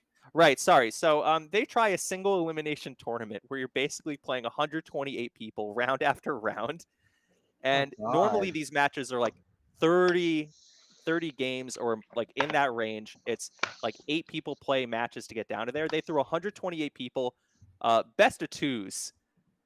And whoever makes it out of this, and the matches get longer as you go, is the champion. And Alexander Kaufman wins, who's something like 40th or 50th ranked in the world.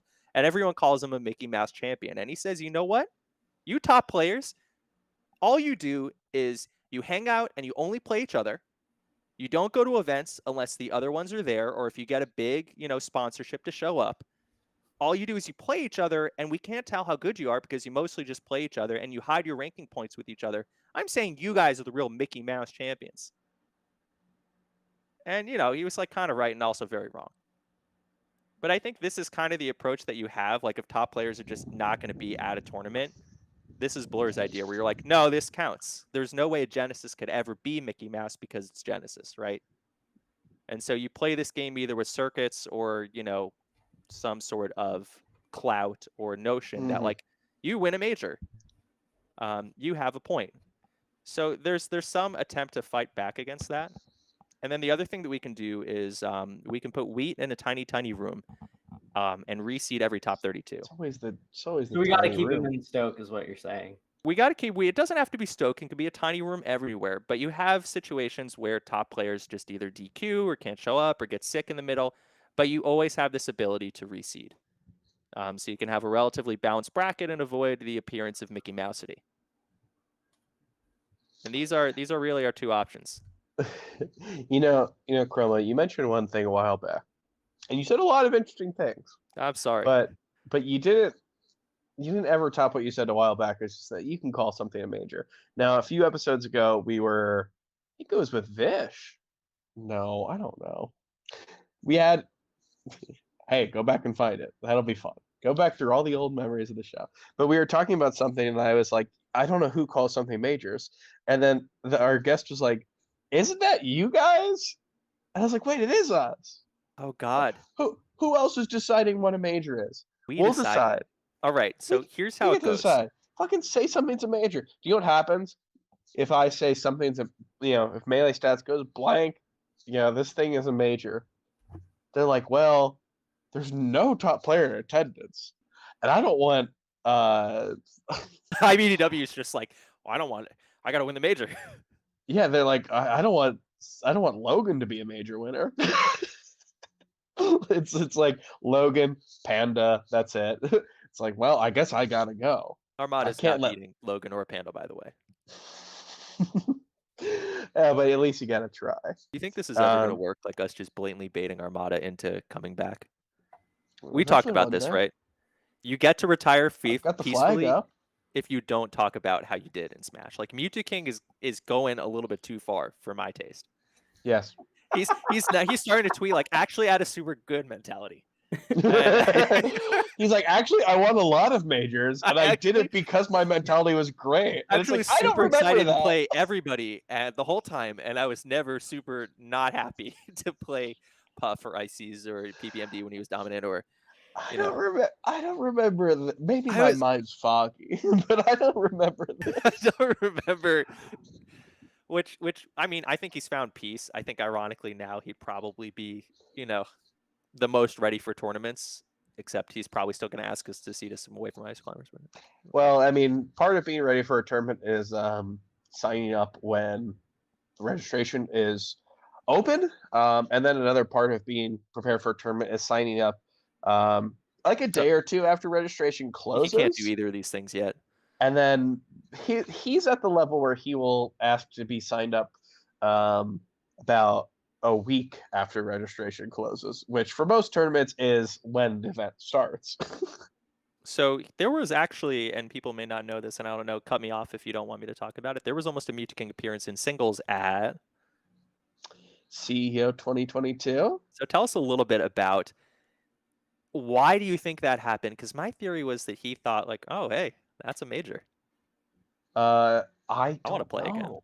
Okay, so did I mentioned this very briefly, and I've not done any legwork on this. And maybe I'm full of myself, but I think Melee would be better if I start a Discord and it's just every top 100 player and no one can talk, You and just I tell just them say, here's when the next major is. And I go. honestly think Melee gets better because so many people don't know when events are. There's so many good players who have no idea when events are. So like, do I think that Mewtwo King, does he like see CEO and then registration closes, seeding's out, and then he goes, I can win this. I think that it's really Occam's razor here. I think Yeah. that he just doesn't know that CEO exists until it's like literally the week of, and he's like, oh, that's like close to my house. I can go to that. I can have someone drive me to that This instead of rules. having someone book my flight, We which got to is a trick lot top easier. players more. We tricked. Well, we didn't trick face roll, but they tricked face roll. Yes. That's how this works, right? Where face roll signs up, tricked by $75 in crypto, then now he's trapped into going to the big house. Now suddenly you want a free flight and hotel to the big house. Yeah, Uh, that's how it's um, got to be, right? yeah, it's just like it's so funny how many players have zero idea of what events are happening, because But like we like to think that like oh, everyone knows that SmashCon is coming up soon and that it's a platinum event, but we're the ones who know that. yeah, It's the people in the Melee Stats Discord who they're the ones who know what events are coming up and what events of Panda Cup and what Smash World Tour. The people who actually have to gain from all this have no idea. Med's got a spot in Panda Cup, had no idea that it was a Panda Cup event. that's true. Yeah, He just he now qualifies for Panda Cup finals. and he probably doesn't know that he got a lot of Smash World Tour points from that.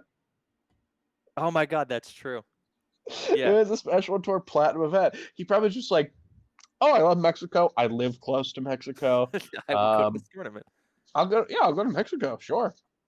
My wife said I'm allowed to go to the tournament. I'll go. And then he just like qualifies for 2 different tournaments, basically.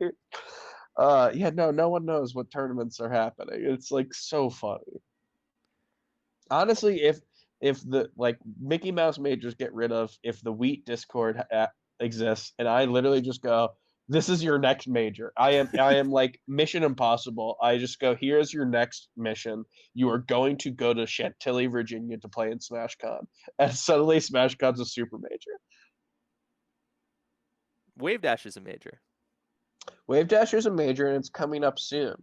We have Yeah. spent a long time talking about stuff that is not Wave Dash. H And God.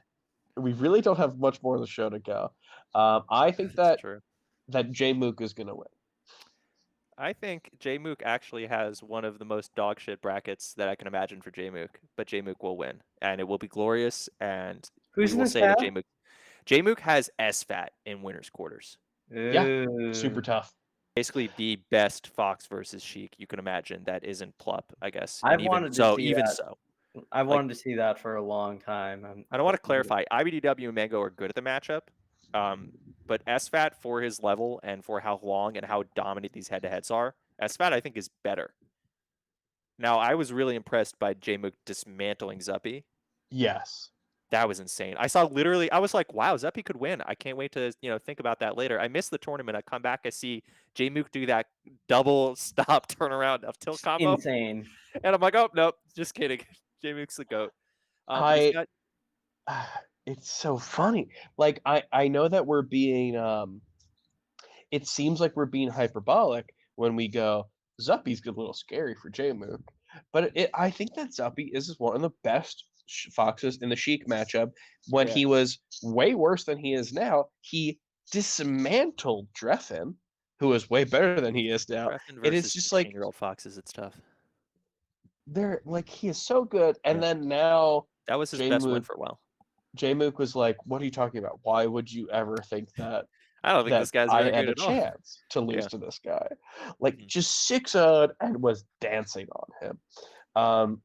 So does that, I mean, how does that relate to SFAT, who very good player, but I would say, yeah, different tier than Zuppy for sure.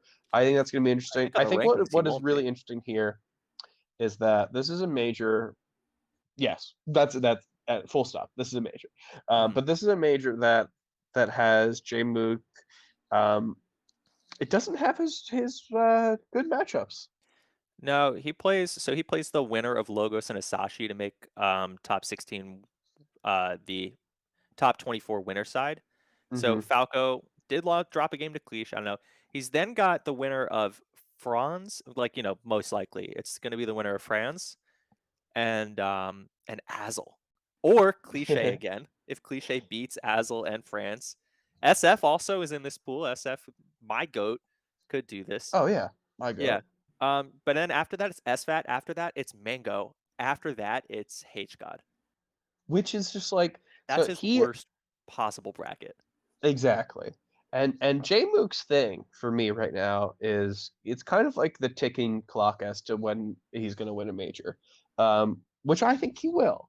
I did not get to do my little answer sheet on this We thing. got to fill it in and update it. You can do it. Just come home. I'm trying to come home, man. Make it home. But no, I think Jmook is going to win a major. Is it this year? Possibly. There's a lot of good opportunities for him to do so. But any way you chop it up, right? The perfect bracket path for Jmook to win a major is to avoid Hungrybox and to get one of the foxes that he's already beaten and Zane, right? That is like the way that you have to do it. If you are like making the perfect Jmook path to victory, that is how you Yeah. do it. And how you don't do it is have Mango, a person who he's already lost to, and Hungrybox, a person who he has. You don't have Hungrybox as the other top seed. That's No. You need the Mars to beat foxes. Though you don't need Jmook to beat him, but you need the Mars in here to beat people, and you need Jmook to beat the Mars. Yeah. Unfortunately, in Hungrybox's path, we have, drumroll please, Hungrybox will be playing. Oh wow, Forox or Beach Bum. So that's 2 Dr. Marios. That should be pretty fun. After that, it's either Squid or YCZ. Either of which will be hilarious, and I'm excited to watch it. But if Leon does it, he is the GOAT. Then it's Soof. It's Soof or Aura, I think, and I would like to see Hungrybox Aura, but Aura is is that Aura? DQing. All right, so probably not then. Yeah, so that's Soof, or in some nightmare situation, Gooms beats Soof and then beats Hungrybox, and then we ban the Goom wave instantly. Hungrybox in Winner's Quarters has the projected winner of Meds and Spark, and I gotta say, Meds looked great. Yeah. That is an interesting one. After that, it is likely, and this could go a couple other ways, Fiction and Kadoran. And I'm not really bullish on either of them versus Puff right now. Fiction just suffered heavily at the hands of Khalid's psychological warfare. I don't know if you saw the tweets. The venue was closing. This is a situation I know well in San Diego. I've watched Khalid double time out. Or did Khalid do it? He had double timed out Zach Ferranwero or some It combination. did seem like the odds were stacked against Fiction, unusually. Yeah, which was a rare Verdugo. It's Fiction I mean, gets hey, tilted by when you're a Khalid and loses. competitor, Yeah, right, but Hungrybox and Khalid, they're about the same skill, but I think Agreed. Hungrybox's psychological powers are still slightly above Khalid's, but it's Hungrybox's ability to not be high at the tournament is also going to be, I think, the difference maker there. So I'm a little bit worried. quite possibly. I can't tell you why I'm so negative on Kadoran versus Puff lately. I mean, it's not even that. I think It's not that fair, really, to HBox. do. Yeah, either one could just beat HBox. I don't think HBox is coming into this. He is the person to beat, and he is looking pretty hard to beat at this specific tournament. It's not a major if he wins. I'm sorry, I will change that if he does win this. But like, if you want to construct a tournament that has another top 5 player and a top 10, 15 player, God, it's true. Yeah, this would be the kind of way to do it. Is like, you have Jmook as your top 5 player, you've got Kadoran as your top 10 player, and you've got Mango as your, I guess, Mango and Fiction, right, as your top 15 players. You're like avoiding Aklo. You're avoiding None Loki. or Lod, Oh God. or I'm anyone in the top reading 5. in chat, Meds withdrew, and then Zedria said Meds said a tweet saying he's entering again. Meds, yeah. So he Oh, God. DQ'd and then his wife told him to go, and he's like, "Well, if the wife says I should go, God I'm bless. going." God bless Meds' family. Yeah, I mean, it's one of those things where if Hungrybox wins, it might not be a major. If Jmook or Mango wins, it's pretty cool. If Fiction or Kadoran wins, it's a major. I want to see Mango do something at this event. I don't know what Actually, that means. Mango wins, it's probably a major. Yeah. Does that mean he beats HBox?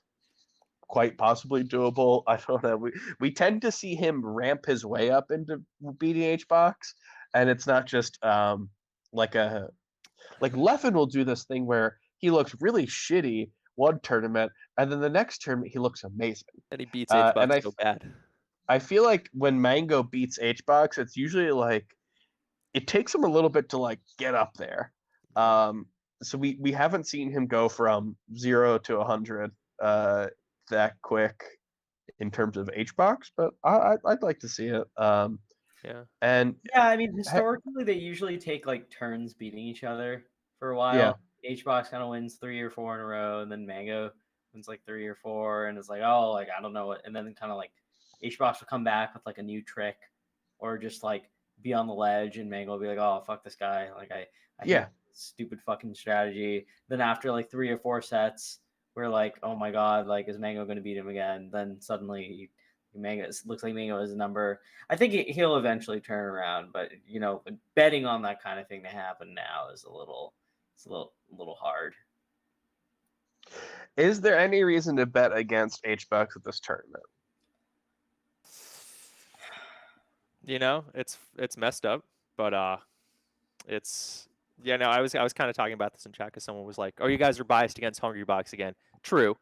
Why isn't it a major if Hungrybox wins? Because part of it is because he's the first seed, right? So the path is a little bit easier.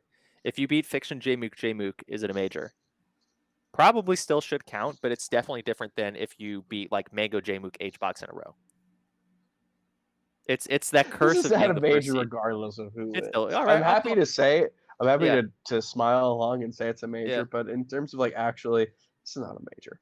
HBox looks great. I think it is interesting, but it's also funny because Jmook and Mango have tougher paths to get there. I think Mango has the easier path in some sense to get there. Playing Swedish and Johnny do demonstrate dangers to him, but most of the time that's not a problem. Yeah, I don't know what I'm saying actually. Do you know I think HBox just knows who he has to prepare against, but at the same time he lost to KJH. It's true. Oh God, I don't know if there's a KJH level so insane. Puff Slayer here though. Yeah, there's no one you're really that worried about, but Hungrybox is also devastated anybody coping on like this person's got the sauce against Puff, you know? True. Definitely HBox devastation on that. I think it should be a cool tournament. I think Hungrybox might legitimately be favored against the field, which is funky to say. But also, like being first seed is a powerful thing here. Yeah. You know what's something that we haven't brought up yet? This is what got HBox #1, like for 2018 and 2019, was this tournament, this style of tournament. Because if you guys remember 2018, 2019, he had big wins, but really his kind of like whole year was going to tournaments where there was maybe one or two other top 5, top 10 players winning, and then losing to tournaments where every single person went. And like we've already seen him lose a ton of tournaments this year. No one would say that he has the same claim to #1 that he had those years. But like this does remind me of those years where he would go to stuff and he would lose the Big House and he'd lose SmashCon and he'd lose Genesis, but he would win like DreamHack Austin or like whatever random tournament too hot to like handle, right? 2 like, people came into. Yeah, like whenever throw it, like there's so many tournaments that he did, and I feel like Wave Dash feels like a funny retreat back to those days of just like a couple top players and it's just like, oh yeah, I don't know how HBox doesn't win this. It does feel like that, but I think it was actually us 3. We talked about how CEO 2022 felt like that for him, and that was happening in Florida. So. I think we did. I mean, we did talk about how this is the one for like if you That's wanted to insane. create a major for H-Bucks to win, it would have been Yeah. CEO 2022. And he loses Um, that, but then wins. Yeah, and then he wins wins. Yeah. insane turnaround. Ridiculous. That's so like that conditional is so nuts to me.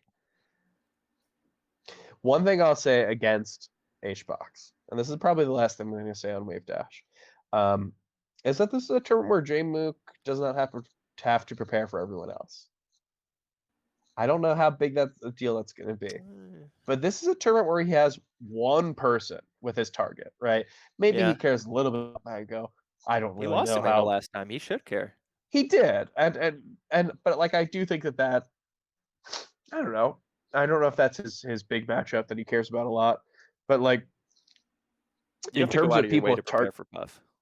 in That's terms what I of think people where with you're targets saying. on their back, I think it's clearly H-Box. And if you take J-Mook to a major and he's got possibly IBW, maybe Zane, maybe Leffen, maybe H-Box, I think that his everything is spread. And we have not really seen him at an event where he gets to just put his sole focus on one person. Now, does that mean that this is going to be the big breakthrough? I don't know. But it's going to be interesting to see because I think that maybe this is good for him, or like you said, Mango won the last set. Maybe it's going to come back to bite him for like focusing so much on H-Box when the field here, it's not anything to be slept on. Top 8 Who is are we going with? Who's our pick? Each of us. I think are we all saying H-Box? Yeah, I'm gonna go H-Box. it's Kadoran time. I guess I'll say J-Mook. Why not? Yeah, I think it's Kadoran. H-Box or J-Mook. I like it. I think Kadoran beats Fiction, beats Hungrybox, and beats Mango. Yeah. J-Mook's gonna have to lose to Mango and Hungrybox though. For the Yeah, culture, that for the might be San it. Diego culture. Which, he seems cool. I think he'd be down. All right, so we do have some questions for tonight. We had a lot from the patrons. I picked just about 3 of them that we can go over really quickly. This one is actually kind of long right now, and it's coming from Cleesh. Please. Chroma, San Diego Melee all-time top 10. Oh shit. So 10 is a bit of a number. So if you just like quickly go over some names, Yeah. I'm not gonna have it. Tell us who the GOAT of San Diego is. I'm not gonna. The messed up part is people will disrespect this pick, but it is in actual results and grind and going to things. It's Kadoran. Kadoran, we have never had a top 10 player like that. There have been points where we've known Santi was that good, and Santi's absolutely stunned people. But out of respect for just Godoran doing all that he does, it's got to be him at number 1. Second is probably still Santi. Third, out of pure just raw talent, it is probably Sat Daddy. If you go back in time, there are some people that you should probably talk about, like St. Pat. Various people like Rickety Age and Lep, sort of a situation. I think Leland makes top 10. I think a lot of people never saw Leland play. Every time he went out to something, he did well. Second at the first SoCal Melee Arcadian when nobody knew who he was really. Came to an SSS, did really well. I think he lost to like McCain and Hugo, which were just nightmares for him. Worst loss I think he ever took was Cam. And then went to Genesis and got 33rd. So like Leland there-ish. And then I think like Soof is definitely like somewhere in like the 5-ish, 6-ish range. I have Gage in some mystical spot here. Super Hot Mojo is definitely up there. East Coast Jeff, absolutely just have to respect how Jeffy he is. What about So he's Taupe probably or Akami? Taupe is a weird spot because Taupe was mostly retired by the Maryland time he also, got here. right? He's just a cool dude. Mhm. I don't know if we can claim him as San Diego, but he's definitely a legend of just being a chiller. Definitely a guy we like. Okami probably I would say about like 8th, like right above Jeff. And then like some sort of mystical mix of like Mojo, Dia, all of the various people that have like retired or semi-retired, gotten to certain spots. That I'm basically just unfairly biasing up to these magical spots. Your Dr. Lights, your that sort of thing. And then I probably have to put Khalid somewhere up there. Over time has really developed into a very, very powerful player. And then I'm gonna think about this when I see San Diego in like a week, and then I'm gonna rethink this. Fun fact: Leland was actually watching Kadoran play Slug at his bachelor party right before we were going out clubbing. Because like the table started at like 11:30 or 12, and Kadoran's watching Slug play, and obviously very impressed with Slug and Kadoran. But he's like, "Hey, Chroma, when's the next tournament? Can I still sign up for Wave Dash?" Oh wow. So Jeez. there's some interesting stuff out there for sure. And I'm definitely forgetting a bunch of people. Special favorite probably would be Destroya, aka Princess Yes. Toadstool. I love the Zach pick for number 3. Very underrated player in general. Yeah, if he ever tried, man. Yeah, the things I've seen Zach do are just mind-boggling. I'm gonna sound like Aiden drunk at the major talking about Spud. But that's where I'll leave it there. That was a terrible answer. I'm sorry, Cleesh. We could talk about it more in detail. As far as like votes of SD, that's a different story. Okay, we do have a second question.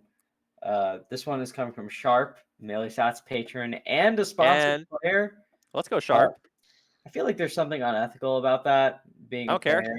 And it's actually okay to pay your actually employer. Rules to be nepotistic. That's part of the benefit. Yeah, something like that.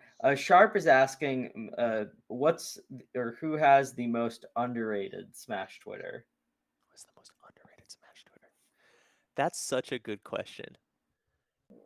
You see, the problem is when I think about like Smash Twitters I like or don't like, I'm like, well, I really just like that person. And these are really hit or miss tweets. Like for example, there was one from Wrangler recently that I very much enjoyed and I thought changed the game. And it's possible that you read this and just do not like it at all. So it's really hit or miss on that. I'm always a big fan of Nero Dero. It was somewhat less active lately. Essie's Twitter I think is very strong. Out of like, you may not just get it. Sorry, I'm looking for the Wrangler tweet and I'm gonna pull it up and then I'm gonna post it in the chat with you guys, and I'll let you know what you think. I don't know how can you like search through tweets that you like from other people? It's a broken system. It really is. And then there are people that like I don't want to blow up. Like there's some people that probably a lot of people shouldn't know about, but I enjoy. It would be best. I think a lot of people sleep on like Sam Smoz. Yeah. Like I'm a big Smoz guy. Yeah, I'm literally just gonna, yes, here it is. All right, so you're going to read this while I look through my timeline right now and I talk about people that I like. And I'm sorry for this in advance, everybody, including JD, our producer, who does not deserve to see this. Huh. Okay. Yeah, I remember seeing this. JD said, bro, what is this? And that's kind of why I think I shouldn't get to answer this question. Drunk Nick Yingling being sad is always a fun one for me. Yeah, really anyone who posts a bunch of cool clips of the game I think is always super neat. And there are various people that do that. I think a lot of the Peaches. I think people don't appreciate the piece. Pip, I think a lot of people don't appreciate Pip. Is that true? Well, I feel that way. I feel like people like, the people in random major Twitch chat like don't get how much of a goon Pip is. Yeah, maybe. And that makes me kind of sad. Yeah, I don't know. Like the people I thought were underrated, like when I thought about this like 6 or 7 years or like 4 or 5 years ago, were like Slime, Envy. Not much of a hipster pick. And then people whose Twitters I didn't like because they bullied me on parody accounts now have enough money to buy me and my family. So like, what am I supposed to do? They get too powerful. If I say something about that, And then there are people's I just like because I like seeing how they're doing. Like I always like anything zoo related, Yeah. You're just having a good time. It's raising cats.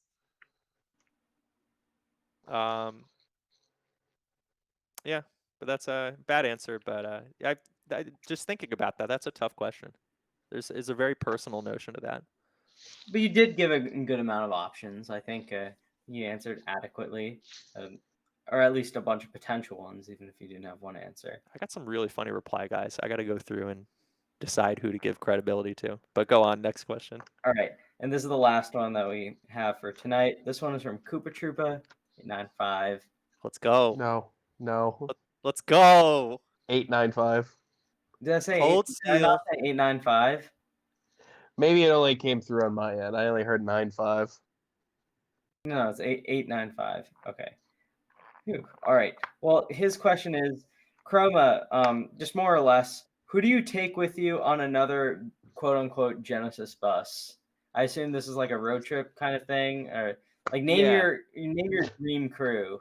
I My dream suppose crew. that's how I'm interpreting the question. Is that All right. is that what he's referencing Yeah. or something else? I'm an older, smarter man. So basically, what happened was Marco, aka Oates, aka the producer of Major, legendary guy, commissioned a charter bus that would stop in San Diego. Twice, right? Twice, yeah. Irvine, at some point Anaheim, I think, and then would stop at various points and drive you up to the Major. And it was difficult to arrange, and it was affordable, and he really did us a solid. San Diego started drinking instantly. This was, essentially a 10-hour bus ride, all things considered. And by about 10 o'clock, the problem is, like, I love the boys, but there's peer pressuring. And some peers were pressured. And so, like, Mythos, who is a lovable but tiny Ganon main, was, I think, just throwing up about 45 minutes in. So we get to Anaheim, which is not very far from San Diego. And the entire place, I mean, we've thrown up a lot. It's terrible. It looks like we only died. And we're like, Anaheim. what happened to you? How long have you been on this bus? And so we're like, yeah, about 45 minutes. And so, like, I would put DJ Drift King, aka Tianyu, on this bus, but I also need to understand this would be a catastrophe if I allowed Tianyu on this bus again. So probably not good. I would also probably not put some of the Brult people who picked up and, I think Tianyu terrorized. That's probably a bad crew. I do, of course, put Marco on this. Absolutely. I like a lot of the UCLA gang, so like Zio and Mitchell. I'm actually staying with Zio, Mitchell, and Marco for Wave Dash, so they're absolutely on there. I have to have Dia. I have to have Mix. I can't wait to watch Dia's comedy special. That's going to be a great one. Huge bunch of melee stats we definitely put on there. No minors. Not a good situation there. Sorry, Kingu. Yeah, like Ringler is a real mix. Like Ringler and Squid, I do love, but they're terrifying, and I'm not sure if any of us would survive the bus when it comes down to it. Definitely a bad sign is if they went down to Phantom and were complaining in any way. Like, and I know I'm just repeating what Slime and Lud said on commentary, but they were like, "Yeah, Cody and Zane were kind of a little bit chirping about." So complaints about this or that. If that's what it's going to be, that's a bad bus trip. You don't want that. I definitely pick all of you. I pick Edwin to terrorize him.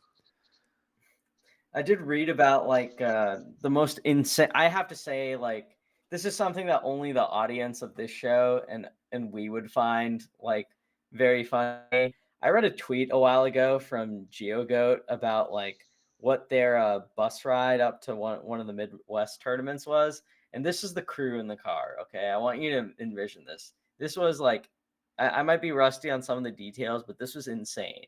Okay, it was GeoGoat, Kuyashi, Blue, and oh my god, it was GeoGoat, Kuyashi, Blue, no fluxes, and like Morse code or something. That is a nightmare blunt rotation. Yeah, Blue is the our most strongest soldier. insane crew I've ever seen in my life. I cannot imagine how all of them in a car together, like that's just so weird. That's a nightmare. I'm glad that you were also able to just see the absurdity of all those people in a car. This is a very niche thing. I think there should be a war crime for whoever arranged that carpool. Yeah, that was the first thing I thought of when I read Koopa's question. I'll be honest, I could not stop thinking of that insane Midwest car ride. That's a terrifying one. I can't even tell stories that I've heard from some of the Jersey and MDVA carpools because they would get many people, I think, arrested. But in the super exclusive deluxe non-existent Patreon episode, I'll tell you. Think we got one more segment here, right, Edwin? That's yeah. right. So this one, we like to remind the viewers, and the I guess the listeners, that we're people outside of Melee. Also, we have a lot of other interests, a lot of other hobbies, time commitments, and we just like to talk about things that are going on in our life that has nothing to do with Melee. This segment doesn't have an official name. The viewers, fans of the show typically call it something along the lines of touching grass. Oh yeah, I know it now. It's Yeah. very popular, very It's a well good named. brand. You should keep it. Yeah, it's very integral that so it's officially unnamed segment, but we call it touching grass. And yeah, so I guess I'll start off this week with my touching grass part.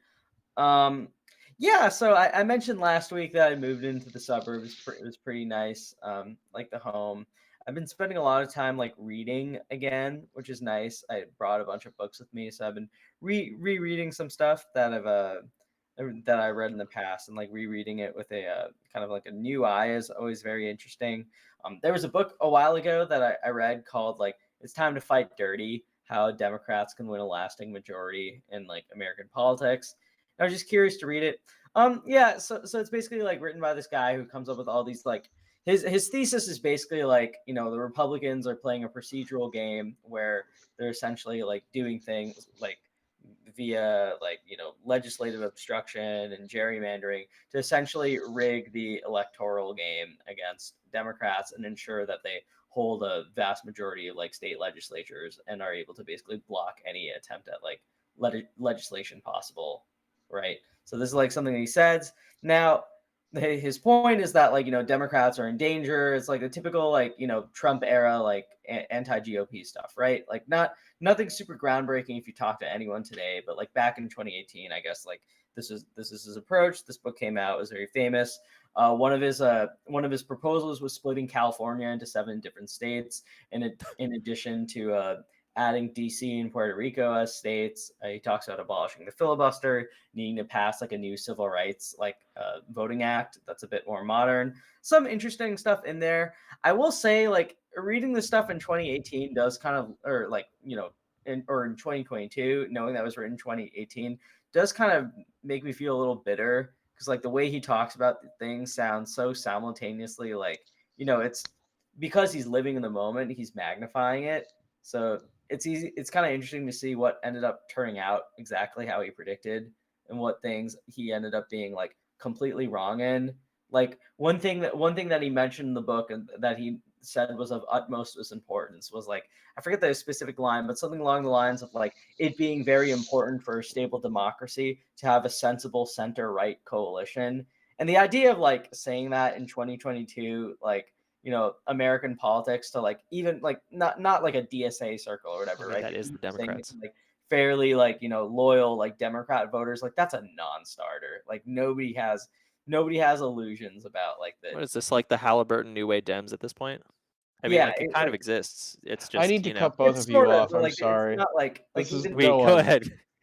yeah, This but is like, anyway, Weed's so dying over here. Hey, Weed, what have you been up to yeah, I've lately been reading this book, outside? spending time in the suburbs. And I'm getting glasses. I guess that's the more important thing. Yeah, okay. and you're fighting with your Okay. neighbor. Yeah, and I'm fine. Do not The get me truest started. American tradition.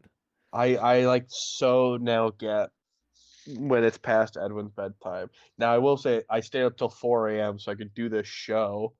It's insane. But what have I been up to? I'm stuck in England. I'm almost out. Oh, I didn't know about that. Why Uh, didn't you mention it? I yeah. Well, that's kind of what I've been up to. Because I'm stuck in England, I've had not a lot to do, and I've been watching a lot of The Boys. I caught up on that. I have a lot of thoughts on the show. I think that it's not as good as it thinks it is. It is, and I think it's a lot more smart. I think it's smarter than it is, and like way more clever.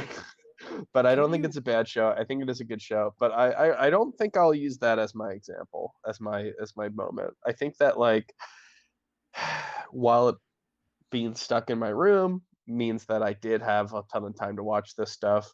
It might be true on like a pure hourly basis that this was the thing I did most, but it seems really fucking fucked to like go to a different country, spend a week there, and go, this is what I've been doing most, watching a show. So I'll say I'll use my moment as I had 2 great days in London. You know, I still think this country's horrible, but it was very fun to be in a big city with great good public transportation. I don't know if I say great, someone in the Netherlands are like, yeah, actually, Better, you know. actually, blind you've over never here. been to ours. You have never been to the Netherlands. But it was good to be able to get to places easily. SF is a very fun travel buddy. It's very fun. We went to the Tate. The My Tate God. was super fun there. Also, I got here and I've never flown internationally before. I've never been outside the country. I was like, okay, I'll be in customs for a little bit. I thought I entered the country illegally because the customs was like a door that said, walk through here if you have nothing to declare. And so I did, and I thought that that would like lead me to a path to speak to someone. No, that was it. It just like led to an exit. So I literally just walked through a door that was customs, and I got out, and I was like, I think I'm here illegally. They're going to find me. They're going to like say I walked past customs. But no, I guess I'm that's calling just them how right it now. was. But yeah, I had a good time. Oh my God. I got lost really early on to my like only trip in the country without having like internet, which is annoying. But yeah, no, I had a good time, and I think I had one good meal. Okamita and I got pork belly and udon, so that was Ooh, very yeah. fun. But yeah, I think like on a pure time basis, unfortunately, watching TV shows and watching movies has been what I've been doing most of. Mhm. And sleeping. I've been sleeping like 10 hours a day because there's nothing else to do. But in spirit, I will say traveling around London. I'm glad you got rest and you're feeling a little bit better. I hope you get to go around a little bit tomorrow, at the very I'll least. get to walk around lovely Stoke-on-Trent. Stoke-on-Trent. There's a Subway Stoke-on-Trent. next to my hotel. Hell And I yeah. like the Subway restaurant. I might go Oh, hit up, okay. get a That might be bad. meatball sub. All right, Chroma, what have you been up to? That's actually a good question. I don't really think I've been doing all that much. I think we talked like have I been on the show since the bachelor party? No. Okay. Yeah, I guess that was a bigger thing. Rock Leland is getting married in 2 weeks. And so we went on a bachelor party and there were just entirely too many people. I feel like I used this last time. I can't remember why I feel like I've talked about this, but I'm just having Jamay's view or what. But so that was fun. I got to see a bunch of people. It was really exciting to see them. And, I am really looking forward to Wave Dash. That is a big one for me. As we're talking, Spark and Meds are both asking if I have housing. And I have to sadly explain to everyone I'm not like from San Diego anymore. But I'm so excited to be back. I'll be there for like 40 hours altogether. Really have been looking forward to that. Other than that, I've been at home with my cat. And I think I've learned how to communicate with her with my mind. And we just watch Goodfellas a bunch. She really likes Goodfellas. I think it's because Ray Liotta talks like a cat. You're tempting Edwin, and he is I know. not taking the bait. I know. I'm proud of him. We He's very can't good have on a this. 3-hour episode. We can't. All right, but that's gonna do it for me. I've really been pretty boring lately. I guess I've been reading The End of Policing, but come on, I think Edwin already took the political book segment of Touching Grass. I read The End of Policing a bit ago. It's an interesting book. I also read a review calling it shitlib propaganda on Goodreads, and I was like, who are these people? Like, That Okay, is some that's all you psycho can say behavior. about that. You're cut off. where are they coming from? All right, Chroma, where can the people follow you if they want to know what you're up to and see funny jokes and all I that? got a Twitter again, Chrome09. like Chrome OHNINE, all spelled out. I made it again for Panda Cup. They told me I couldn't tweet Nintendo stuff. I found a PTAS Nintendo tweet that I'm gonna retweet when I'm mad at him. I can't do it to him. But you've all seen it. You know which one I'm talking about. It's still up.